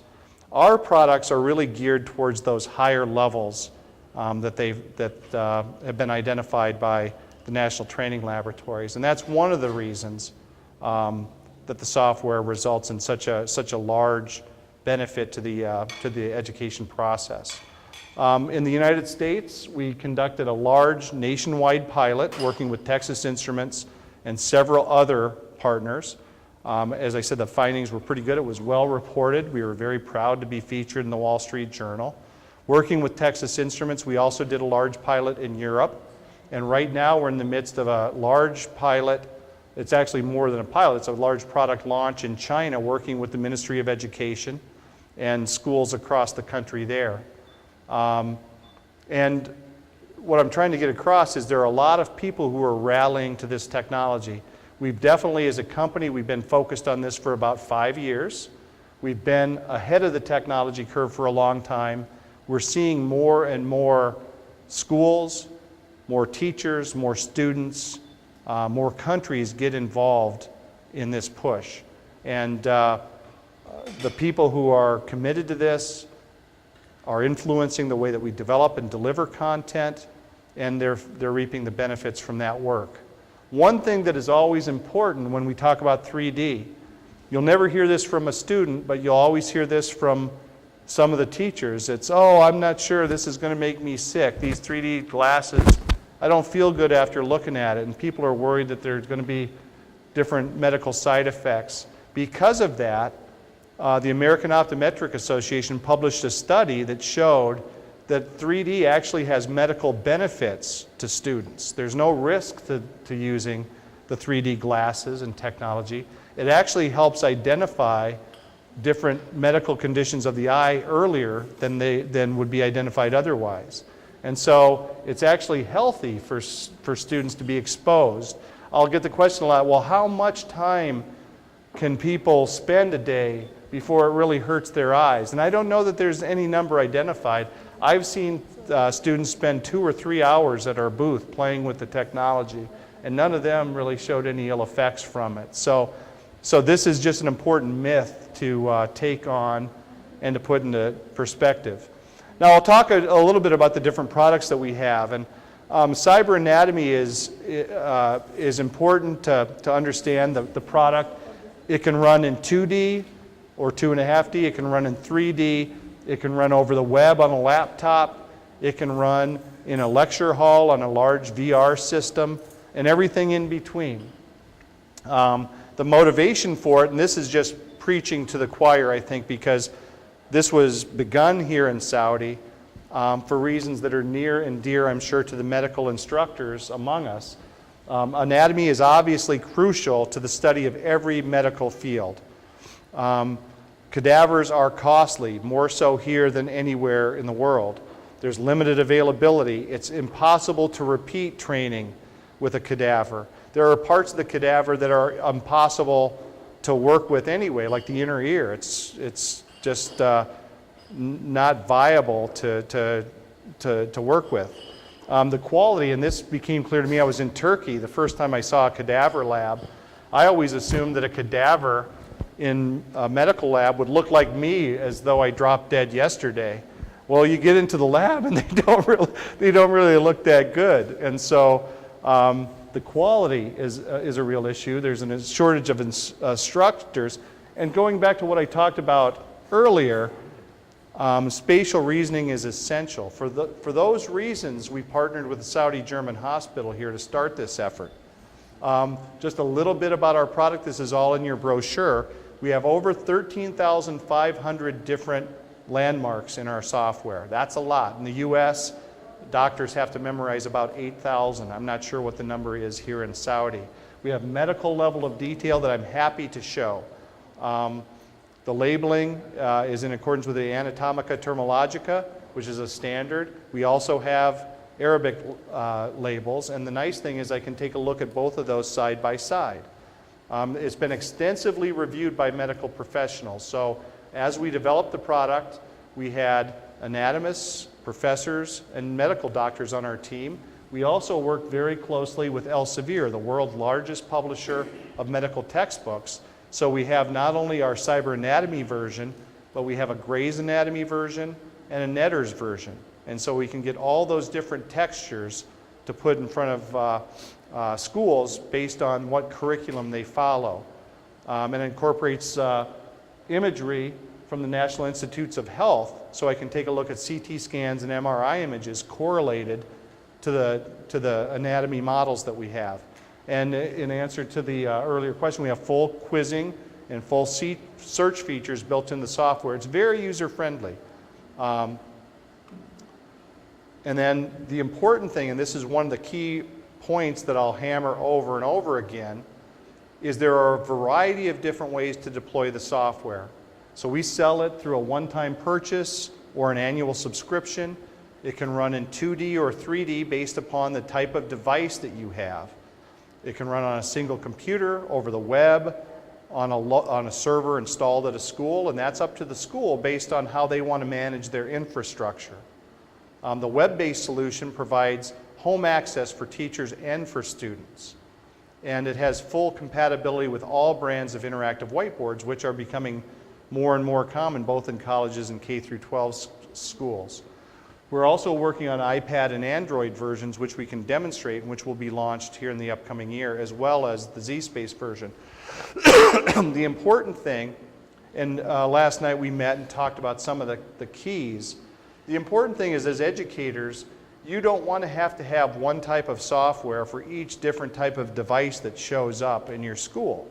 So what we've tried to do is to leverage the current technology that allows us to develop the software and host it on whatever device you might have.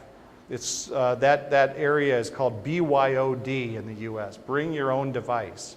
And so we don't want you to have to worry about different versions of software for whatever device you have. We want to build a state-of-the-art software package that works to different levels of fidelity on whatever hardware you may have.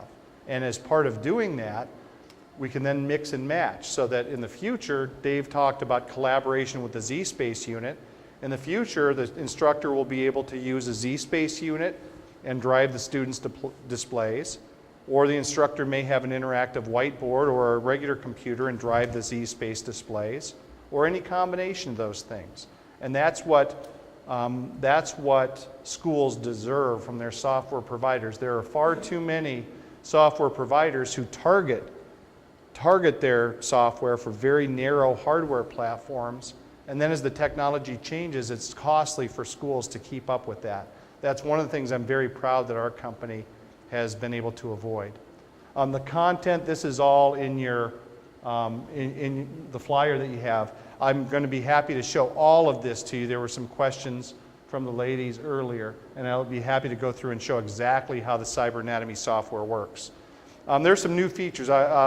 Just in brief, content authoring is vital. I'll talk a little bit more about that later. Tablet configuration so that we can use iPads or notebooks. I'll show some videos of the real-time muscle morphing. I was showing it off earlier in the back. This is a very important area, and I'll talk a little bit more about that. And then the holographic anatomy workstation working with zSpace is the largest breakthrough I think that we've ever seen with our technology since we've been in business. One of the really key features that we have, and I talked about this, is the ability for an instructor to author their own content. And so as part of that, we provide different views of CT scans and MRI images that are correlated to the anatomy as shown here. We also have the Visible Human, which is a photographic archive that was developed by the National Institutes of Health from a US prisoner who donated his body to science. They sliced him up, photographed him, and we have all that correlated to our models. But also, an instructor is able to import their own imagery and correlate it with a lesson that they develop and store on our system. And that's very important. Most instructors don't really want to get in front of a lecture hall of 100 or 200 students and try to do everything off the cuff. So we built an authoring capability that allows the instructor to go in and prepare a presentation and then walk through that presentation with the students. The beauty is it's still interactive. They can stop and answer questions and interact with the model in any way they want, but at least they have a framework of a presentation to work from. And we're very proud of that. I'd be happy to demonstrate that later. One of the new things that we're really excited about, and this was developed partially with funding from the Office of Naval Research. What you're looking at, and I'll just run it a few times here, it looks really cool. What's actually going on here is this is real-time dynamic muscle morphing. And so what we're doing is we're calculating the muscle deformation for every muscle in the body in real time. This is motion capture data that we've imported, and we do all the calculations. And so in the study of human anatomy, this is going to allow us to isolate different muscle groups and take a look for different events of daily living, to take a look at how the different systems, the different muscle groups work together to accomplish those. It's really, really exciting, and I'll be able to show more later. And a little bit more fun, we got Gangnam Style as well. So that's one of the exciting new breakthroughs, and this has really caught the eye of a lot of our partners. Now as we turn and take a look at CyberScience 3D, the setup there is the same. And one of the things we tend to focus a lot on cybernatomy. And I was here in Saudi and met with the president of a medical school. He had actually been involved in setting up a number of medical schools here. And you know, he said here in Saudi, and it's true in most countries, The Cyber Science 3D is also important at the medical level because there's a lot of review that goes on for things that were taught, covered in high school. And so Cyber Science 3D is also important for medical instruction. But also we have this product targeted to K through 12 as well. And that software runs again in 2D or in 3D. And some of the features, just walking through this, I talked about the improved learning that's driven by. There are hundreds of activities. I'm going to stop and show you a little bit of our development plans for this to show how comprehensive the software is. It's fully interactive. That's the key to all of our software. We don't, while the things look like videos, at every step I can stop and interact fully with any of the models that we have. It's engaging, and I think that having seen the demonstrations and what I'm showing, you'll probably agree with that.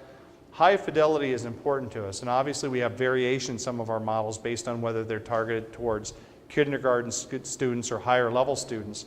But the level of fidelity of our models is just very, very important. And then something different between us and any other company that does this, 3D is important to us and we can run all of our content in 3D. However, to support home access or other users, it's very, very compelling in 2.5D as well. The content that we cover with Cyber Science 3D is basically 4 areas: biology, earth science, chemistry, physics, and mechanical. And I could step through here and show some of the areas, but rather than do that, I'm just going to cheat and bring up the current content plan that we developed. And this was developed, we do a lot of business in Indonesia and in China, as well as the US. And so this is a plan that we've put together with our major customers in those countries that we're going to start launching many components of this as early as this summer. And so biology is one area. We're adding some very basic activities, but then we have a very full line of human anatomy that's shown in those different slides. Zoology, and one of the things that we've tried to accomplish with our zoology is for each human system, we try to come up with a very interesting comparison to an animal or an insect. And then we also try to add a lot of motion to these different models. Some of the really interesting things that we're doing is like with our whale evolution, we're able to morph a whale from the mammal that it was 40 million years ago to the blue whale that it's become now. So a student can take a look at the different changes that have happened. Paleontology, another great area. It's funny that we developed the dinosaurs thinking we were targeting kindergarten students. Now we go to any college and they want to start with the dinosaurs. Botany as well. We have quite a bit of botany. And then microbiology, a lot of microbiology, which is a nice complement to what we teach at the medical school level. A new area that we have is focused on meiosis and mitosis. And we're taking a look at all the different forms of meiosis, mitosis, binary fission, and parthenogenesis. I won't bore you with that. But then a new area that we have today, the chemistry is a little bit thin. We're really bolstering that. So we have some basic activities that cover the elements, molecules and compounds, chemical processes. The thing I'm really excited about is to have full interactivity of different chemical reactions. And then biochemistry. In earth science, we basically have 3 areas: geography, astronomy, geology, and environmental science. And then physics is new for us as well. So I just share this with you to show that while the product today has about 250 different activities and it's very compelling, our company is now committed and investing in a major development that is going to really round out the applicability of the content for the entire K through 12 spectrum, but more importantly, extend our activities to be reasonable for college students as well.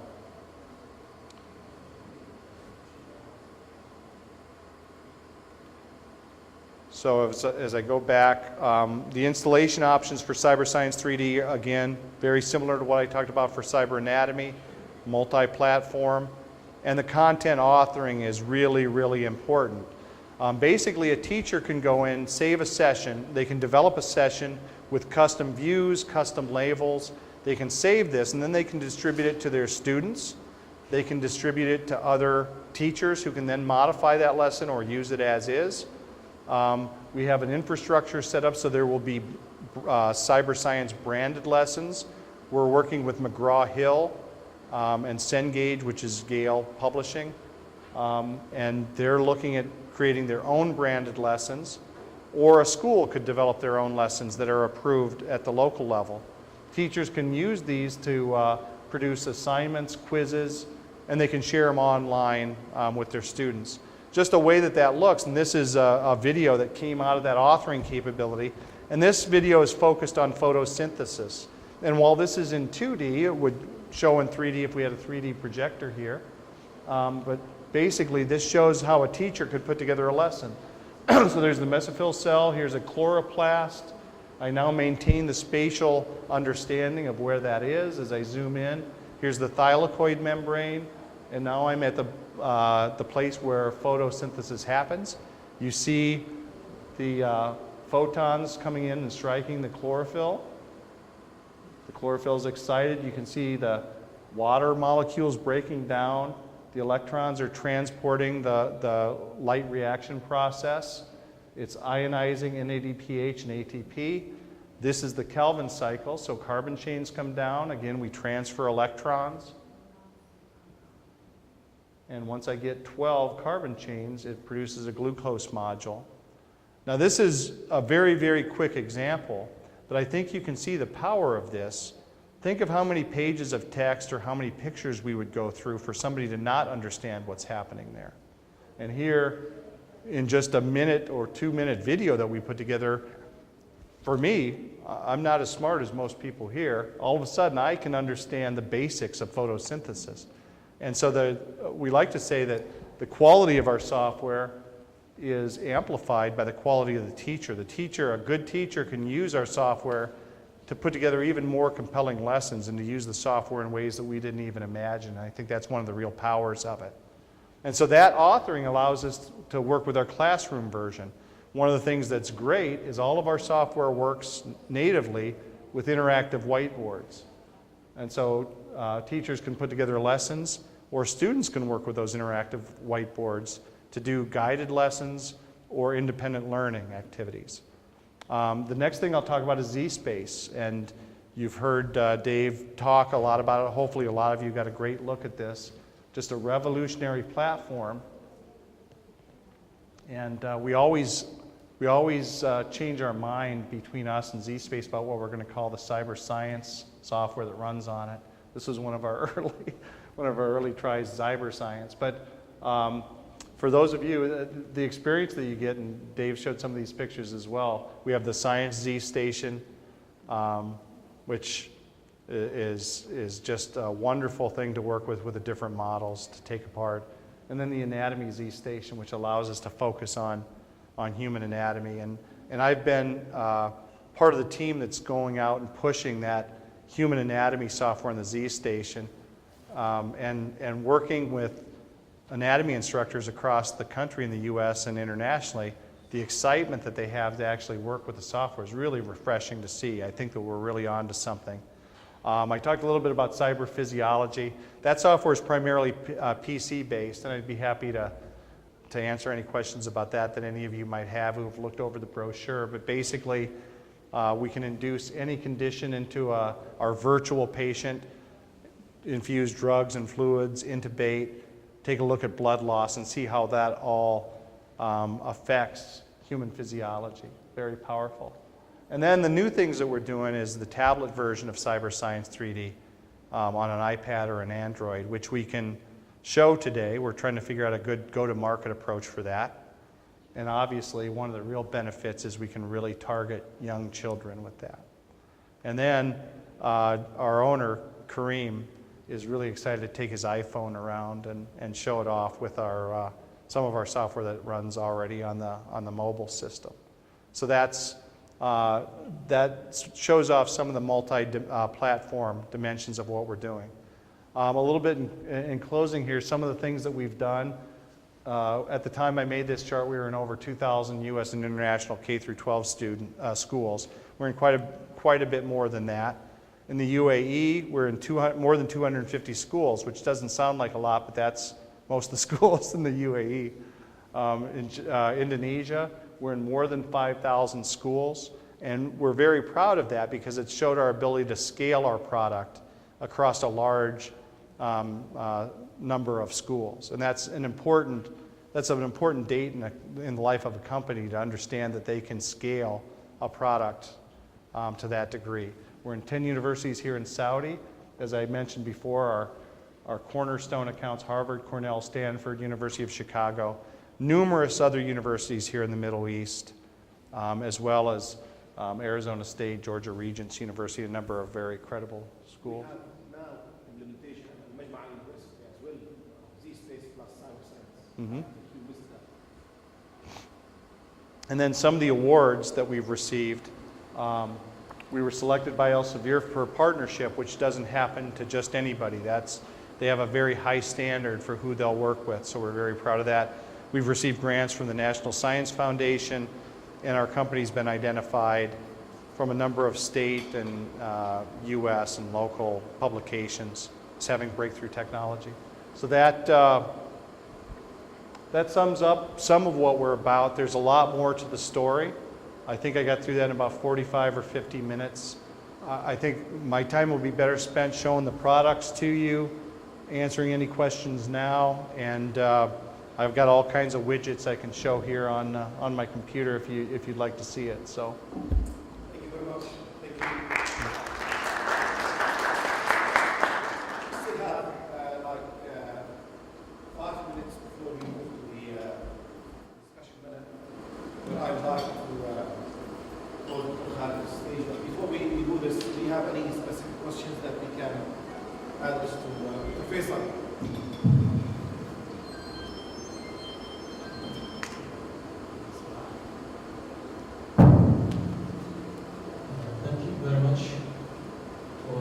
This is very valuable software where students can learn more and go to reality and understand what's going on with the shapes and how to do many things with it.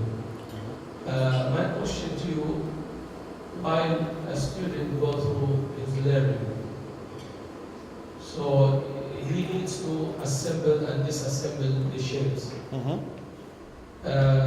For curiosity, if the student needs to know what the expert has to say about this part or this part while I'm assembling and disassembling. So, is the software has the capability to explain what the expert has to say about this individual part of the shape? Mm-hmm. And how, and another thing is also, am I able to connect to the internet if I seek further information about this part while I'm in the software? But very really nice experience, and we thank your company for this great efforts to have worked with the more application, more valuable tools that make learning possible. Thank you very much. Thanks. That's a great question. And one of the things that we've invested in for the past 9 months is a group of teachers to go in, and for each one of our models, they're adding what we call functional descriptions. And so the functional description gives us a plain text, let's say 120 character description of the function of each component of a model that we would have. With regards to linking to the internet, we've envisioned that as a capability. Some of the schools that we work with today don't want that tie to open source content. That's definitely something that we could do and would even be interested in doing in partnership with a school if that was important to them.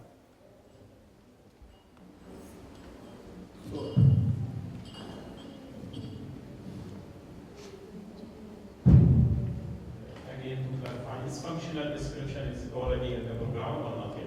That's the functional descriptions have been developed, but we haven't imported those yet. They'll probably be imported in the next month. Okay, so soon it will be. Soon. It's and the tab is available in the tab.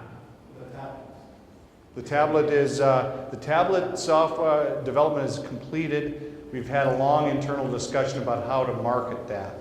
And so it's more of a deployment issue. So we can show it off, but we don't yet sell it. That would be something we'd love to talk to schools about who are interested in that capability. If we talk about money, how much it costs one module? How much? One module, how much it costs? It's up to you. I'm sorry.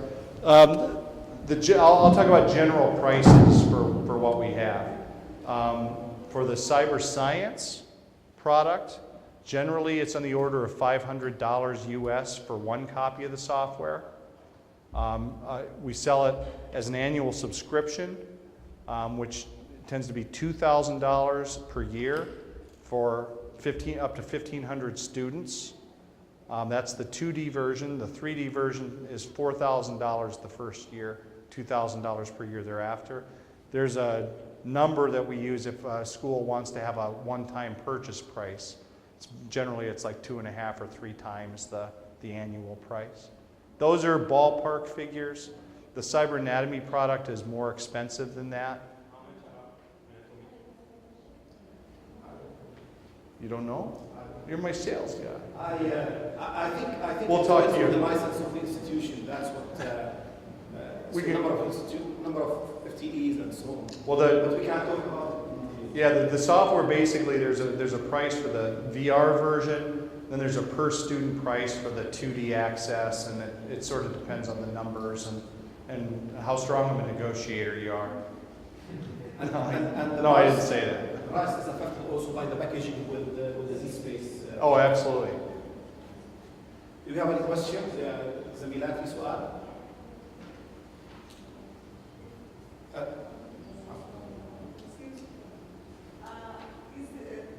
Can you give us type, please? It's okay. This is very good as for teaching anatomy, but is it focusing only the organs, or if I want to teach a medical student, I want to go from skin to deep. So when I use this software, can I use that? If I open the skin, then as it looks, gives a correlation of other organs, which what I see. Is it possible with this software? Yeah, let me.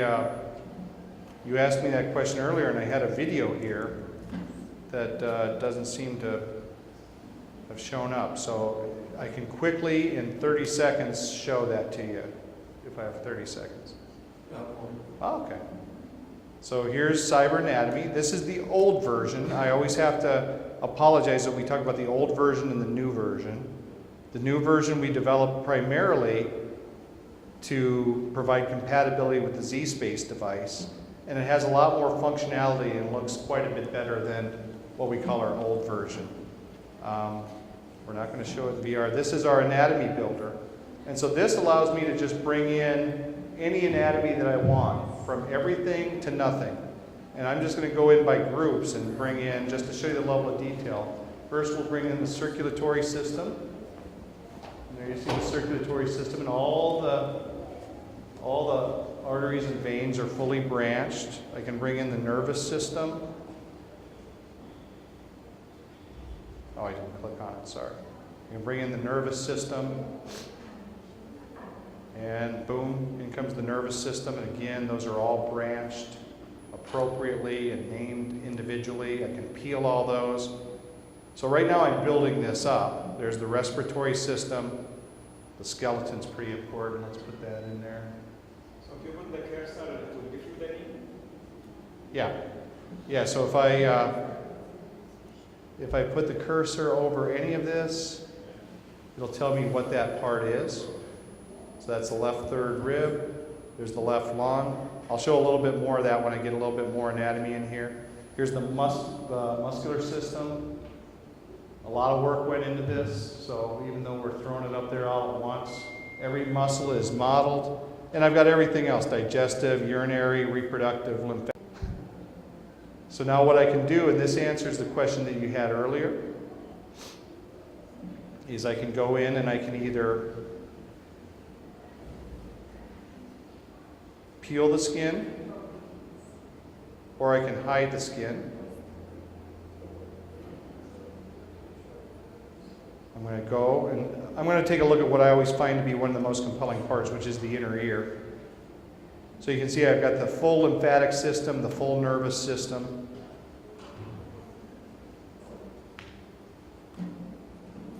I can hide different things. So there's the parotid gland. Oops, I didn't click hide. Hide that. Temporal bone. Hide the different ligaments. Basically, I'm trying to tunnel my way back to the inner ear because unlike some of you, I'm not medically trained. I'm not quite that sure where it's at. There we go. So now here I go. I'm in the inner ear, and as I understand, this is one of the challenges to anatomical instruction. Pull those parts apart. And now I've got a pretty compelling display. So hopefully in that 45-second blitz, you can see. Now, some of the things that we're doing with the new version, you can see that some of the nerves and veins are a little bit coarse. We're making those smoother because what we did is we originally modeled those. We wanted the software to be responsive, so we filtered the data to a level that we knew would be responsive. Now that's going to look more natural. Some of the other areas, the skin looks quite a bit better. The muscles look even better, although the muscles here look pretty good. So that gives you a flavor for it. It's all there, and you know, it's pretty compelling. And this is 2.5. Yeah, this is 2.5D, and this is important to note that in a lecture hall, some places, you know, we've sold this to large halls this size or bigger that use it in 3D. That requires what's called a passive 3D setup instead of active.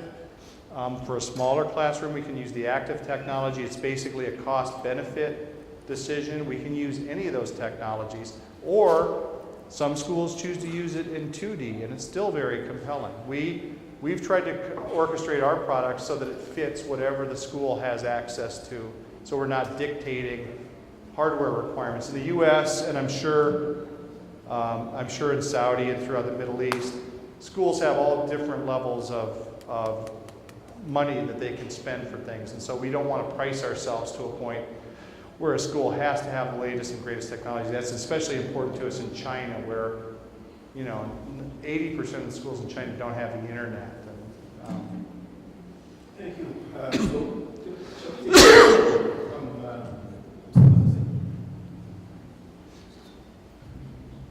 With regards to authoring the contents,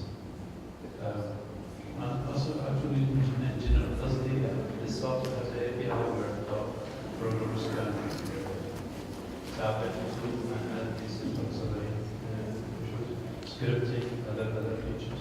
Not yet. Right now, our models are proprietary, so when people use our models, they use them in the context of our software. What we're interested in, though, is to build an open interface so that especially medical schools can build their own models and integrate them into our player. So far, we don't have that, but that's something that has been asked for frequently. كيف نشاط النشيطين نكمل في جلسة النقاش ولا ناخذ بريك؟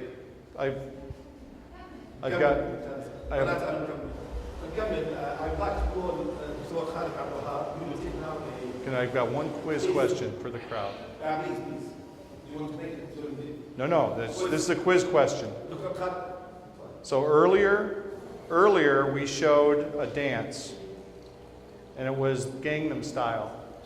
We're going to give a prize. I'm not sure what the prize is, but right now it's a contest to see who can identify this dance. The first one to call it out is the winner.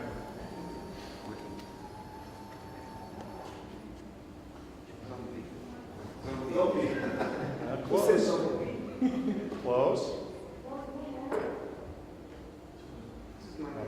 Michael Jackson, we have a winner.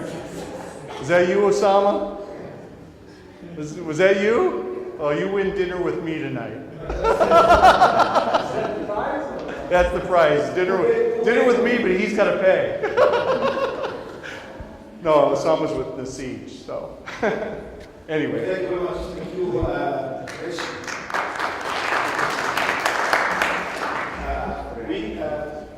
من أجل أن نعطي جانب التطبيق العملي شكلنا جلسة النقاش هذه اليوم حتى ناخذ انطباع من أعضاء هيئة التدريس ويكونوا هم في موضع التقييم للخدمة. احنا بدنا ندعو الدكتور خالد عبد الوهاب عميد كلية الطب في جامعة المجمع، حياك الله دكتور، حتى يكون جلسة النقاش مع هيئة الريتش، وجلسة النقاش تكون حيوية تفاعلية. حقيقة أنا speak a little bit Arabic بداية أود أن أقدم الشكر الجزيل لجامعة المجمع ممثلة في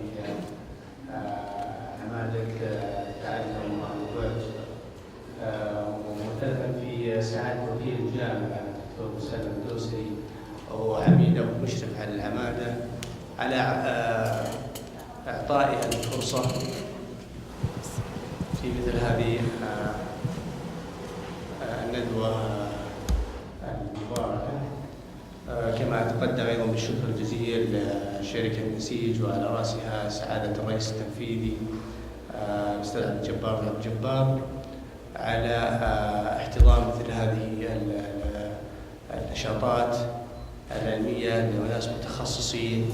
نرجو الله سبحانه وتعالى أن تؤتي ثمارها، وفي النهاية هدفنا الرئيسي هو رفع المستوى التعليمي في هذا البلد. And I'd like also to thank our speakers here who gave us a very nice presentation this morning. A little lengthy, but we didn't feel any boring because it was interesting. Before I start, I'd like to add a little thing. I used to give a lecture on learning theory to the medical students in a course called Medical Skills.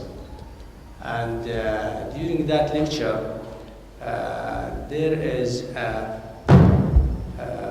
part of that lecture, we used to teach the student that if somebody gave any information to a group of people, whatever he do during his lecture, not all the people will understand it the same. And what I noticed today that with the use of this technology, maybe we'll decrease this gap and we make the understanding to all the people near to each other. And another thing more, that some teachers even, they don't understand the subject well. These things may add to the teachers, not only to the students. Let me start with one question from my side, then we will give the others the chance. Because I am an ophthalmologist and you are using glasses, so my first question is, the students who cannot see with both eyes, or they have problem in one eye, can they use this? It's a very good question. And I've heard that many times. It seems surprising. Can someone with one eye see stereo? Can someone with one eye interact? It turns out that person is already used to the world as it is today, with whatever vision system that they have. And if the VR setup is done correctly, and it's a reasonably accurate simulation of the visual world, it's presented with the same kind of parameters that the real world is presented. So, in the very least, the user gets the same kind of visual experience that they're used to in the real world. So the answer is yes. Even further, we've had some people experience VR who used to say before, oh, I don't see stereo. I already know that my visual system is slightly impaired, so I don't see stereo very well.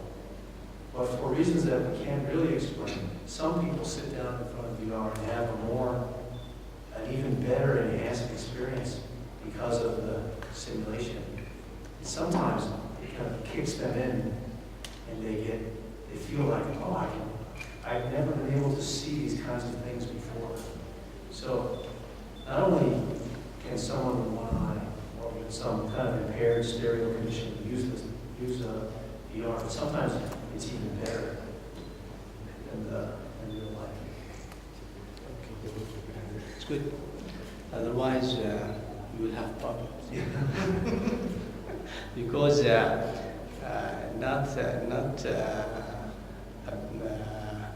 we have impaired vision in one eye in a very good number in our students. And I like one thing you mentioned a study that using these glasses improve the detection of some problems in the children because they start to use it and they found that they are not like the others, isn't it? Yeah. Yep. Can you? There's a great wealth of information about 3D technology at the Texas Instruments DLP site. Texas Instruments is a large US-based company, and they partner with 90% of the projector companies. And so Texas Instruments, they have the DLP technology is what drives all the movies now. And so they're involved in 3D only because they want to sell more of these DLP chips. But on their website, they have a lot of information. They've been behind a lot of the research in 3D. And so if you go to, I think it's, if you search for Texas Instruments DLP, it'll take you to their site where they have just a wealth of information about 3D technologies and debunking a lot of the myths around 3D. Somebody has anything to add? One other question. Yeah. Here's the mic.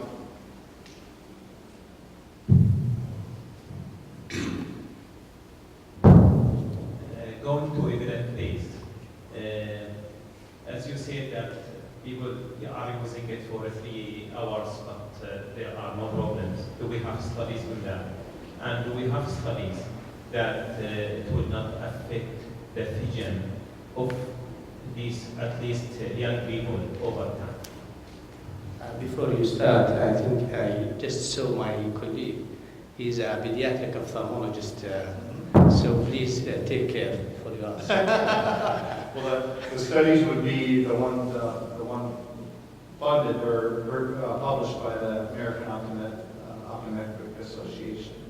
So I wasn't involved in the study. I wouldn't speak with any authority other than to quote their study and to point you to that study. So we would have studies in our published? No, our company hasn't published the studies. The American Optometric Association has published the studies.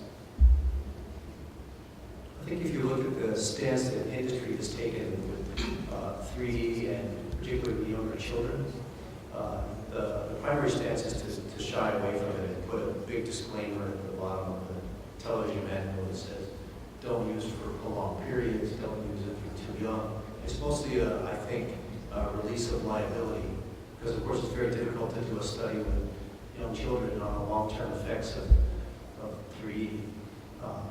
We look at it and say, if the quality of the experience is high, if the fidelity is good, if the latency is low, and the resolution is high, and if we can, in adults it's easier to measure discomfort, it's easier to measure some of the effects of the cue conflicts and the wasting of long. And as the technology gets better and better, we'll be more sure that it's generally safer. We can say that in some kinds of VR systems, it can be very disorienting, and especially with head-mounted displays. So one of the benefits of having it on the desk is still get all the cues that the room is still, and this is just a simulation that's limited to this area. It's quite a complex question, but we found that at least as we've designed Z-Space, and the software is also a big part of it, that the number one design objective is about user comfort. And because user comfort is critical to having an immersive, comfortable, meaningful experience. And when that's done well, it will apply broadly to all kinds of users. Hopefully you had a chance to look at the Z-Space. I first saw it 18 months ago when I went out to visit the CEO of zSpace. And the first thing that jumped out to me was I put on the passive motion tracking glasses, and it was such a comfortable experience compared to any other form of 3D that I'd never experienced. And I think that's a common thread among a lot of people. So it does, the zSpace product stands out for that reason.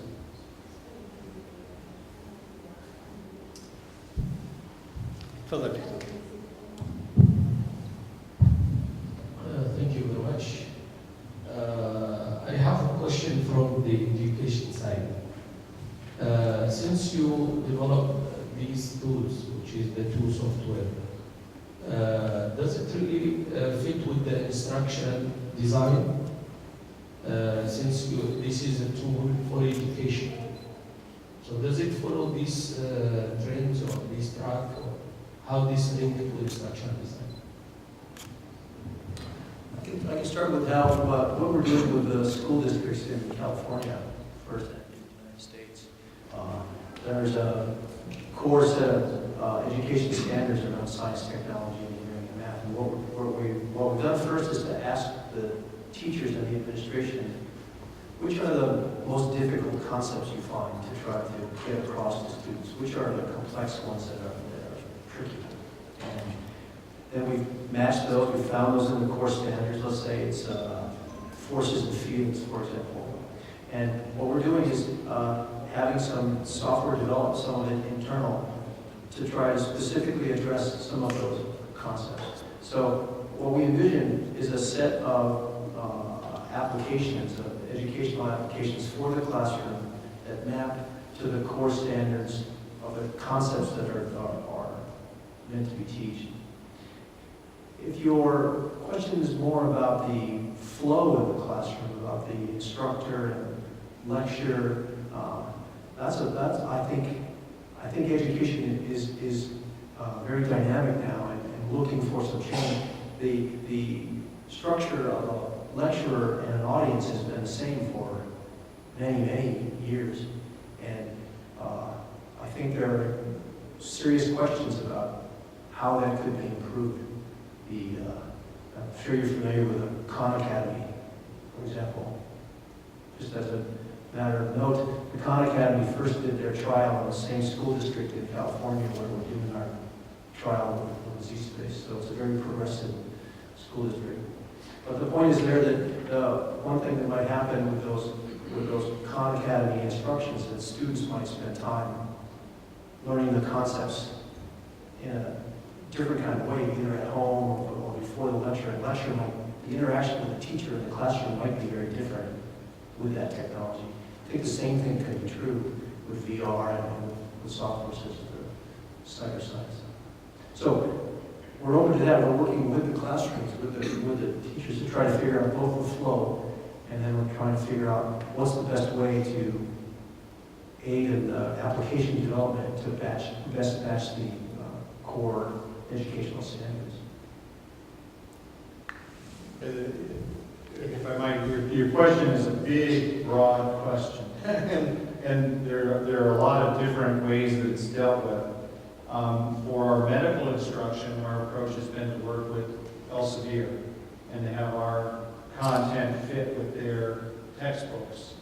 That being said, a lot of schools use our content without using the Elsevier textbooks because in the instruction of human anatomy, there's a fairly well-defined purpose to try to memorize the different structures. For the K through 12 market with our cyber science product, in Indonesia and in China, we're working directly with the ministries of education who are helping us. They're helping to develop lessons using our content authoring tool and to advise us on different activities to add to the software to get better compliance with their standards.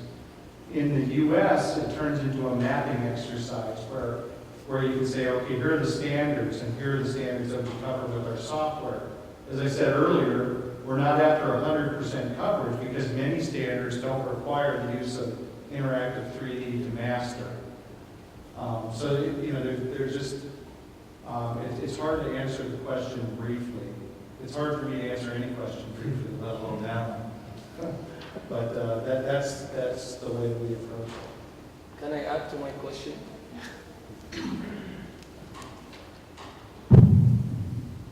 Now, as I saw the machine, the individual people will use it, right? Let's say that we want to do a cooperative learning or active learning. While 5 people sit together, each one has a machine by himself. Let's say that I don't know how to move the exact part of that shape. And we are in 5 members on the same table. Is my colleague or my friend will be able to move that part of that shape while we are sitting as a 5 people? So this is a cooperative learning and an active learning. Is it possible or? Yes, there's a lot of things. It's always fun to do these presentations because companies work together with non-disclosure agreements and things like that. And so part of what I can't tell you is that we're working together with zSpace to do that. So and Dave and I just had, he's the CTO, he's one of the top guys there, and we had a discussion over dinner last night about just the importance in education for that to be completed. So our first, today it can be demonstrated that we can share the view. In the future, there's going to be a token handed off so that different people can add to the display, and just like you would in a Skype discussion or in a WebEx. Yes. You hand off control to different people who can drive different changes for everybody. Also, all share in the in this mobile. Yes. You can draw and it to show in my. Yeah. So conceptually, the 3 of us would each have our display, and we could either be sitting in the same room or thousands of miles away from each other. And there are different ways that you would do it, but basically you say, okay, I've got ownership now. You change the display, and Dave and I can look at things that you've added to the display or changes of the orientation, but our heads are being tracked independently. And then, so our developers, the kind of discussion developers have is it important that we actually hand off control, or should it just be free? Should I just be able to draw on the display and your control is to tell me not to do that if it bothers you, And so developers tend to spend a lot of time talking about that. The capability is clearly essential. And, the beauty of this, and I always see it as a benefit, the beauty of working together with our enterprise is the people, the schools who are involved early on in this will help define how things are implemented initially. For many people, that's very exciting. For some schools and teachers, that's not so exciting. And so, so that's, I think, a real opportunity is to be exposed to the front edge of how these things are implemented and designed. Dave, does the Z View, the camera installed while the machine is connected to the projector in a classroom or at a group of learning, does it achieve what Dr. Faisal is asking for? Because then the students will see what one of them who's connected to the LCD projector, how he's moving the item or how he's slicing it, if I may say. Can you comment on this, please? I think it's partway there. I think this augmented reality technology we have with a camera watching someone use a zSpace system, and that's the technology that we use to create some of those videos that I showed. And as I said in my talk, some classrooms use that for the students to give a presentation to the class, so it's possible to make real-time movements and show it on a big projector to the class. But I think the deeper, more valuable collaborative experience is what we're talking about here. And I can tell you that we've experimented in the lab with many different implementations of it, as Rich was talking about some of the trade-offs. We've done some real-time collaboration with crystal simulations where 3 or 4 people can all be affecting the simulation at the same time. It's very powerful. It's very powerful. I think the question is how to implement that in a particular learning environment what's the best way to structure it. And it's very interesting that you're asking about it, because the potential of collaboration, hooking up multiple of these systems, I think opens up even another brand new dimension.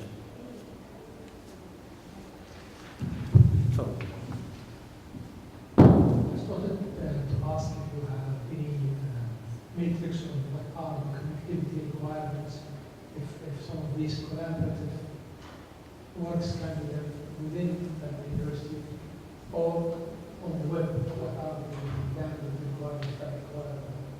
Yeah, that's a good question. It's about bandwidth and connectivity, and I made a quick reference in the talk that the technology that has allowed this personalized VR has only been around for a few years. Our ability to enable this kind of experience and deliver this kind of experience is new, and that's because the graphics technology is relatively new. The camera speeds and resolutions to be able to do the tracking, the kind of rates, is all relatively new. And then even the stereo display, to eke out that kind of performance of the stereo display so it provides a convincing view is relatively recent. The kind of things that have been pushing that in part has been gaming. And the gaming graphics technology has helped, I'm sure, with GPU capability for all of us to render in real time convincing images. Another problem that the gaming guys have solved is multi-user, massive online games. And also, and that of course, if you can do something over the internet, if you can have hundreds or thousands of people over the internet all satisfied with their real-time experience playing a real-time simulation, that's an amazingly difficult problem to solve. And they solved it because there was demand from gamers, right? If you can do it on the internet across the globe, you can certainly do it in the same room. So, a long answer to say yes, the benefits of all of that interactive gaming technology applies. In fact, one of the common development systems for ZSpace is essentially a game development engine, so that collaborative ability is there from the beginning. The bandwidth question is more implementation choice about whether you want to shift the model all around or whether you want to keep it on a big server, but those kinds of things are very solvable with today's technology. My question was just to see how realistically realizable within the current limitations of it. Yeah, it is realistically doable today, and because you have such strong capabilities in your local system, I can keep the local model, and which would have his, and we could have our own models, and then I just send over the fact that I grab this part and I'm moving this part, and it's reflected in which is local copy. I have two questions in different areas. However, the first question is, for those universities and institutes that have already adopted this, did this adoption affected the lecture capture skills, or did they have to have special ones for lecture capture? I mean, I am going to go, right now we are capturing all the videos, lectures, and storing them for some, or actually, some colleges 100% of their lectures are captured. Now, the views of the cameras that captures this movement, did it affect the lecture that they have been captured whenever it's going to be used again by the students? The other question is, when I'm preparing my students to be able to effectively use this environment, I was spending time giving them skills such as keyboarding, mouse, and things. Did other universities have to go through whatever to enhance the spatial recognition, graphic design, things like that?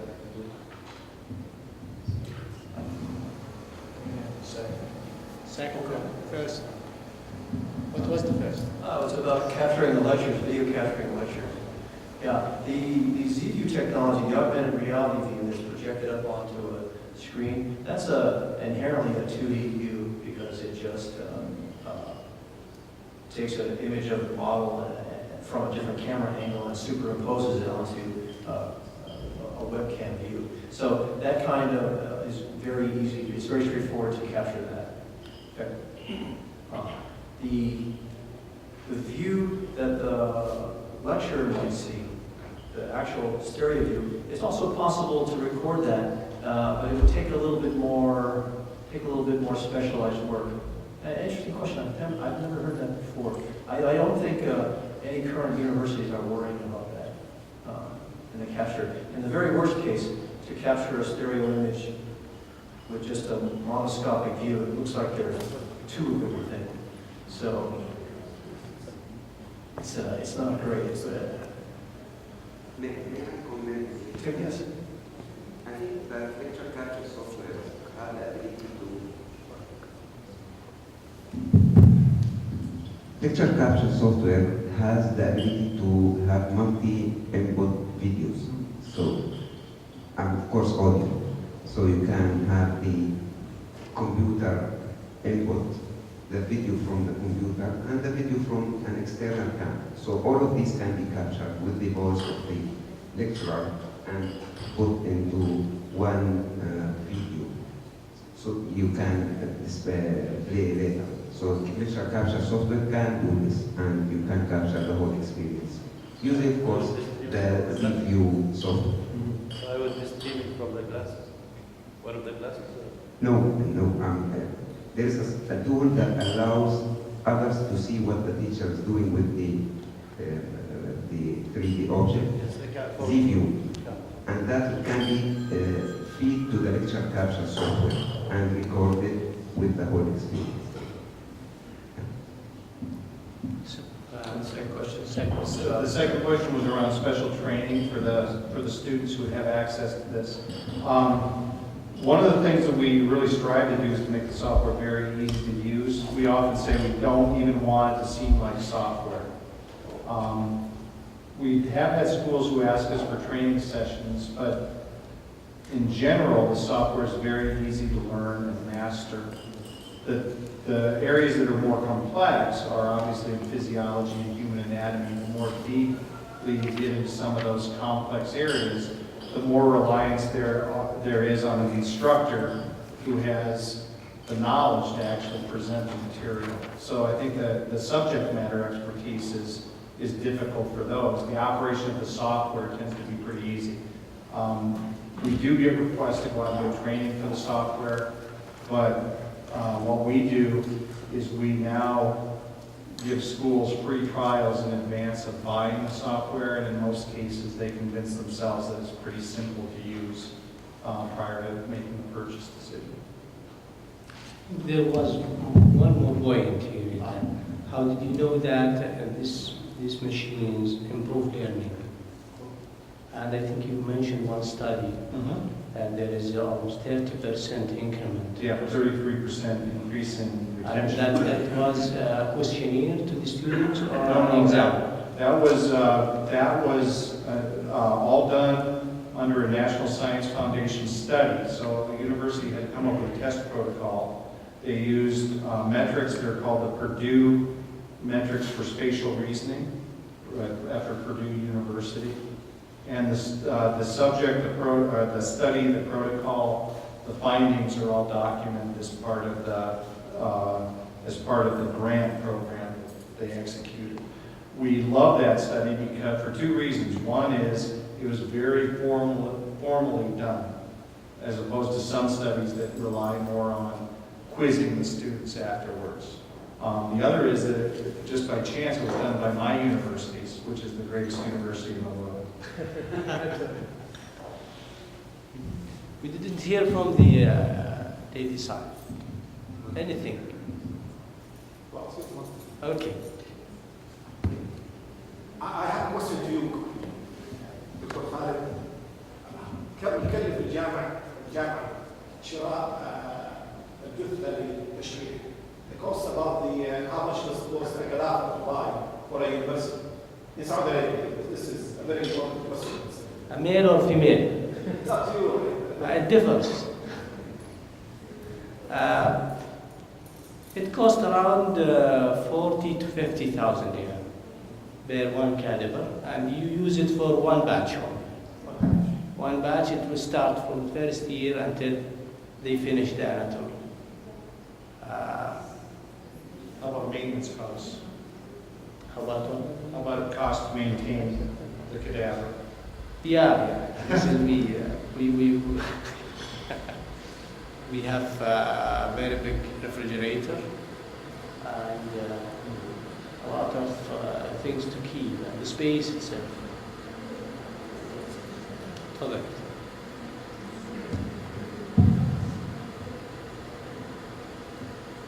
And also the time to bring it, you have to ask every year, and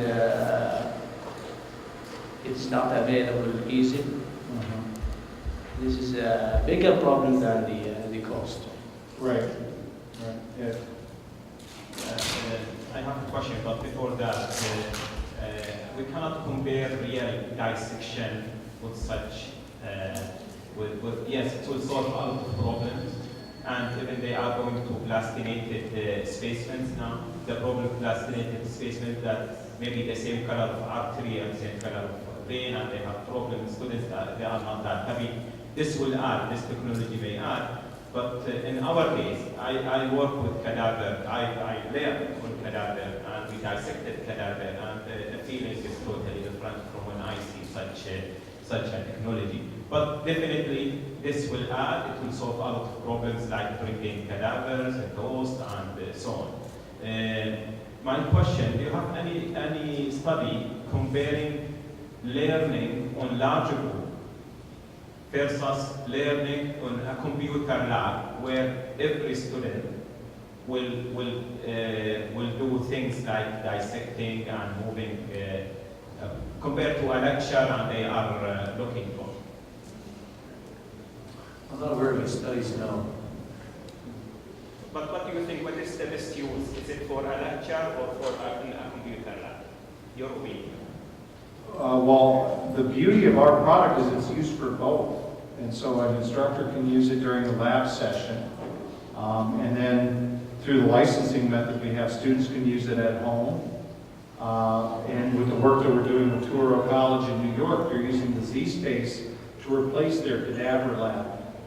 I would agree with your point about there being no replacement for a cadaver lab.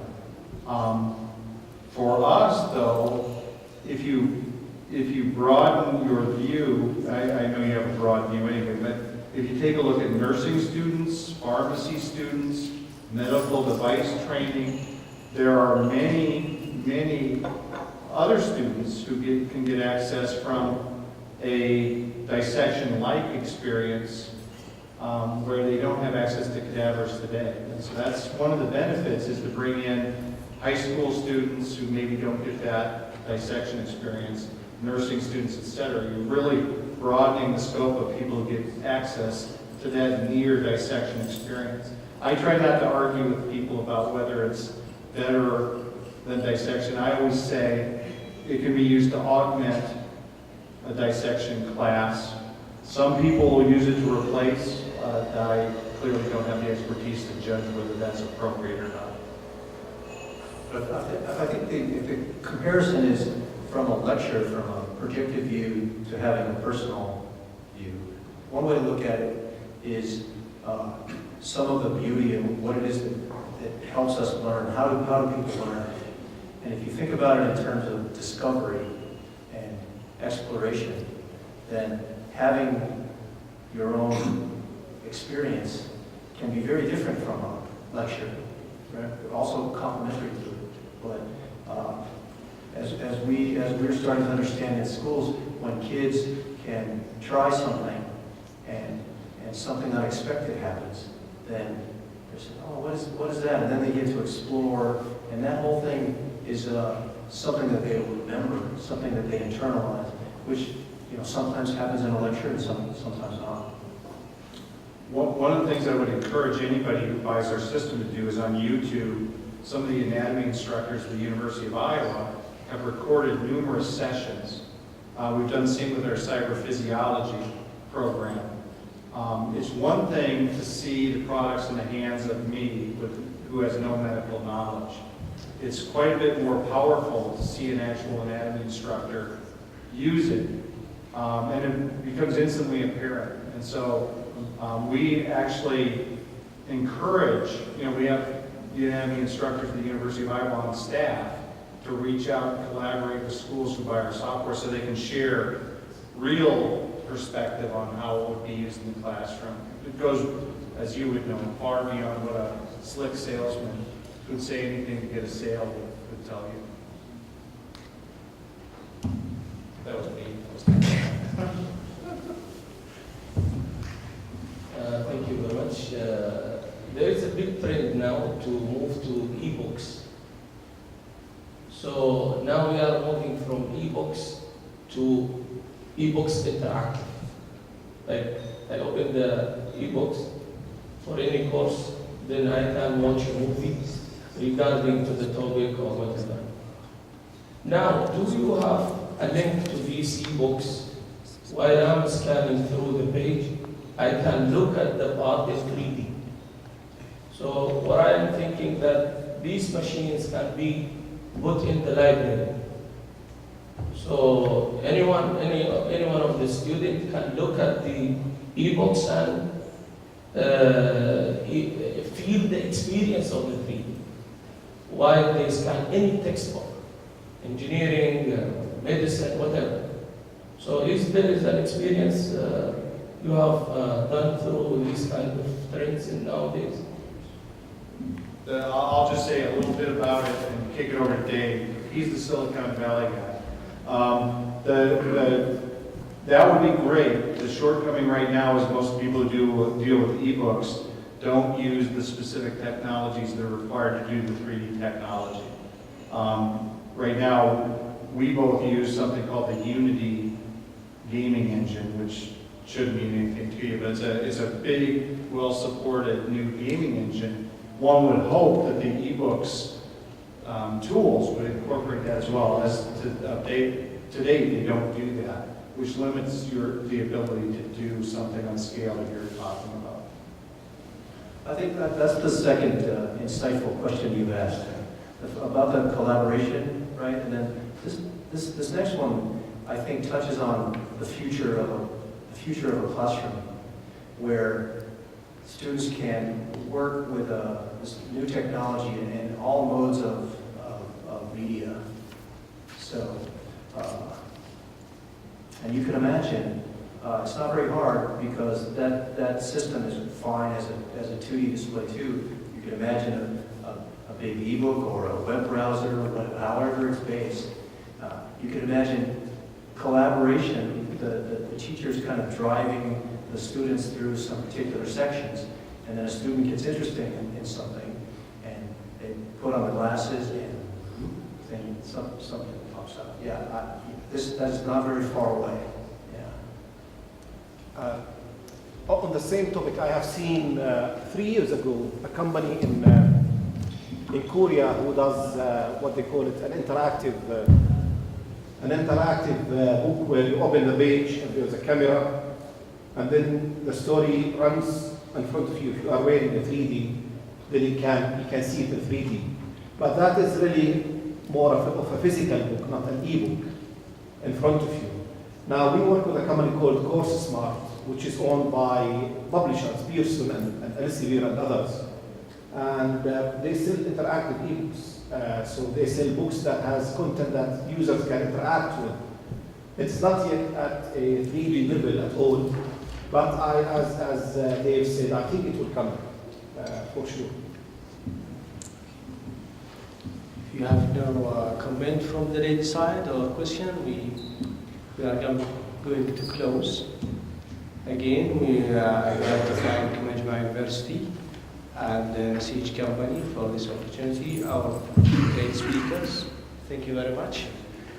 And maybe the mic now with our everything, Mohammed Hassan. شكرا جزيلا. شكرا دكتور خالد يعطيك العافية. I know you are tired. أنا بعرف تعبانين شوي، لكن حابب قبل ما ننهي الجلسة حقيقة ناخذ انطباعاتكم عن التوصيات المقترحة وإذا في أحد يحب يضيف أو يعلق أو يعطينا أي فيدباك على التوصيات حتى تكون خلاصة الاجتماع. دكتور فيصل تفضل الله يخليك.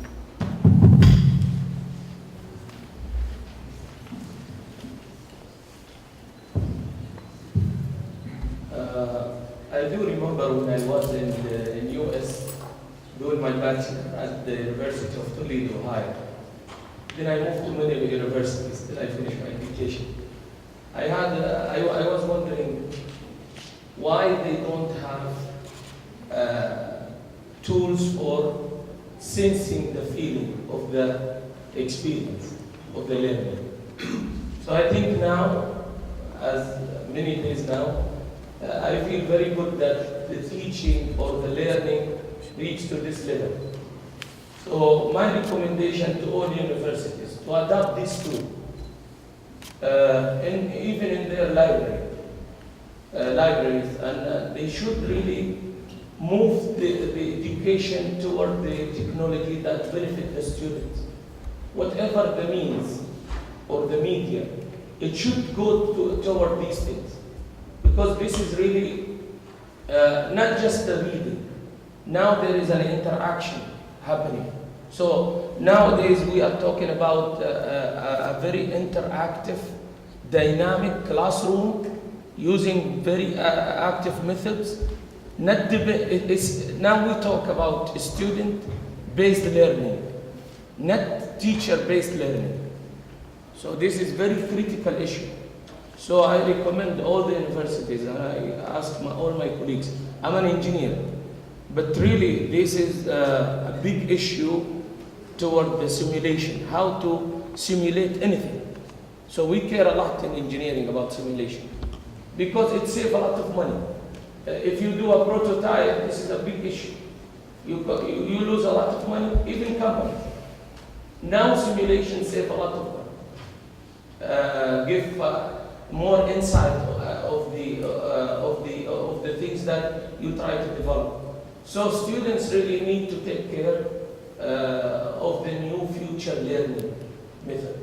So I do recommend all my colleagues, and I thank really Nasib for bringing this tool. And I was just last year I was in Japan, and I attended the exhibition for virtual machines. And I saw all the companies in Japan who are using these technologies. So I do recommend really Saudi to go for these things. Thank you very much for the siege, for adding value to the society. Thank you. This brings me to a question that Dr. Faisal recommended that every university should use it. So how can this based on cyber science, cyber anatomy, help adaptation at the national level? They mentioned an experience in China and maybe somewhere else. So what you can contribute to allow national level adaptation of your technologies or solutions? You want to take that question quickly? It's hard for me to answer anything quick. You know, for the K through 12 side, I think Tatweer has a key role, and we have had some meetings with them. Obviously, some of the links that we have with the Ministry of Higher Education are very important to cultivate and have them help guide us in the right direction for all of that.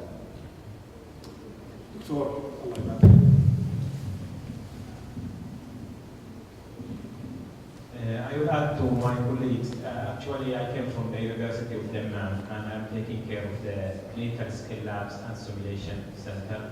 I'm interested in simulation, so I will add to this. It is not only simulation, it's a big issue in engineering, but also it's a big issue in medicine. It adds a lot, and of course, I will add to my colleagues' voice that this will add also to learning of the students. Thank you. زميلات في احد عنده داخلي؟ تفضل عبد الرحمن.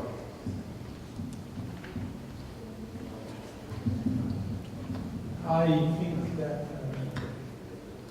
the effective adaptation of technologies in general and this technology in specific requires not only the adaptation of solutions that are developed by companies such as yourselves, then it requires an active role from excellence centers in our universities to really work with these and develop the adaptation models that are more suited to our community. Now, the gentleman mentioned things related to the engineering education and medical education. We talked about the interaction you had with Katween regarding the Ministry of Education. One national issue that a lot of people inside education or outside education feel is that there is eroding lack of interest in our youngsters in engineering and scientific disciplines. And there were many private initiatives, not for profit, trying to think, how do we create more interest in our students to go for engineering and scientific disciplines versus the current mass of interest going into non-scientific and engineering disciplines. And therefore, I believe that the universities have a role to play to create models that not only help in teaching, but also create an interest from the national level to try to sort of enhance the adaptation of our youngsters and their interest and level of interest in going into these fields and becoming engineers and medical practitioners, etc. شكرا. أظن في سياق كمان كلمة الدكتور معالي الدكتور خالد مدير جامعة المجمعة عندما علق على الشراكة بين القطاع الخاص والقطاع الأكاديمي، أظن أن هناك فرصة ممكن أنه نطلب فيها شركات التقنية مثل زي سبيس وسايبر ساينس ونسيج، أن يكون لهم يكون هناك مشروع مشترك بحثي إنتاجي، بحيث أنه ممكن أن تتبنى مجموعة من الجامعات إنتاج المواد التعليمية، لأنه هذا ما تفعله سايبر ساينس. سايبر ساينس بتكلم عن جامعات لإنتاج هذه المواد، فممكن إحنا نسعى في بناء مركز خبرة وبحث مهمته بناء محتوى في الواقع الافتراضي يقدم للجامعات ويسوق ايضا للقطاع الخاص ويسوق خارج المملكه حتى. وهذه يمكن فرصه انا ادعوكم انه تفكروا فيها، يمكن انه تكون موضوع حديث في لقاء اخر. قبل ما اختم، اذا في احد عنده اي عفوا. حضرتك الواقع سبقنا في العفو contribution. As engineer the Jabbar, the adaptation is very important.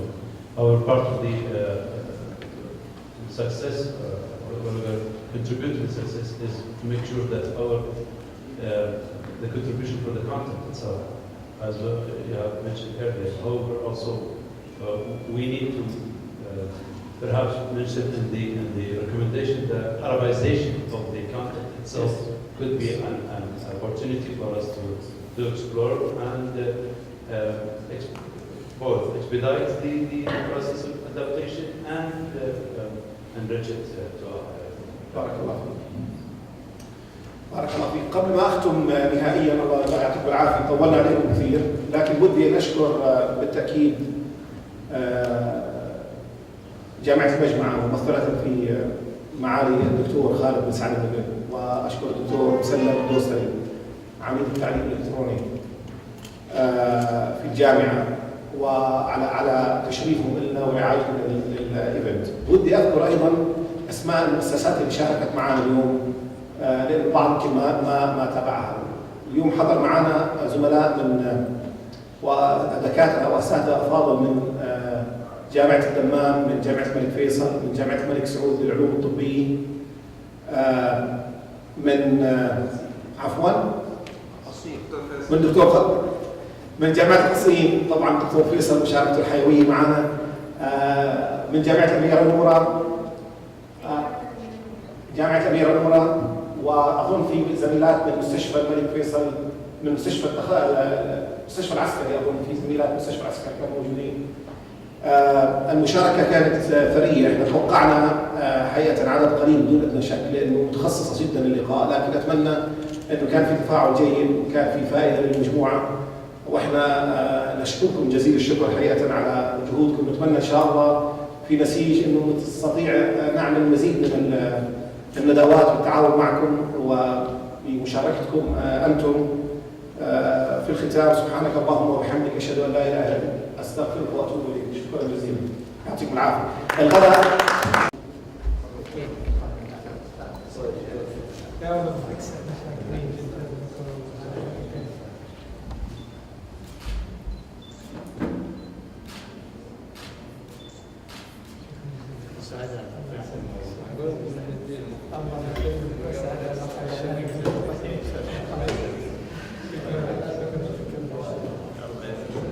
هذا فور ريتش.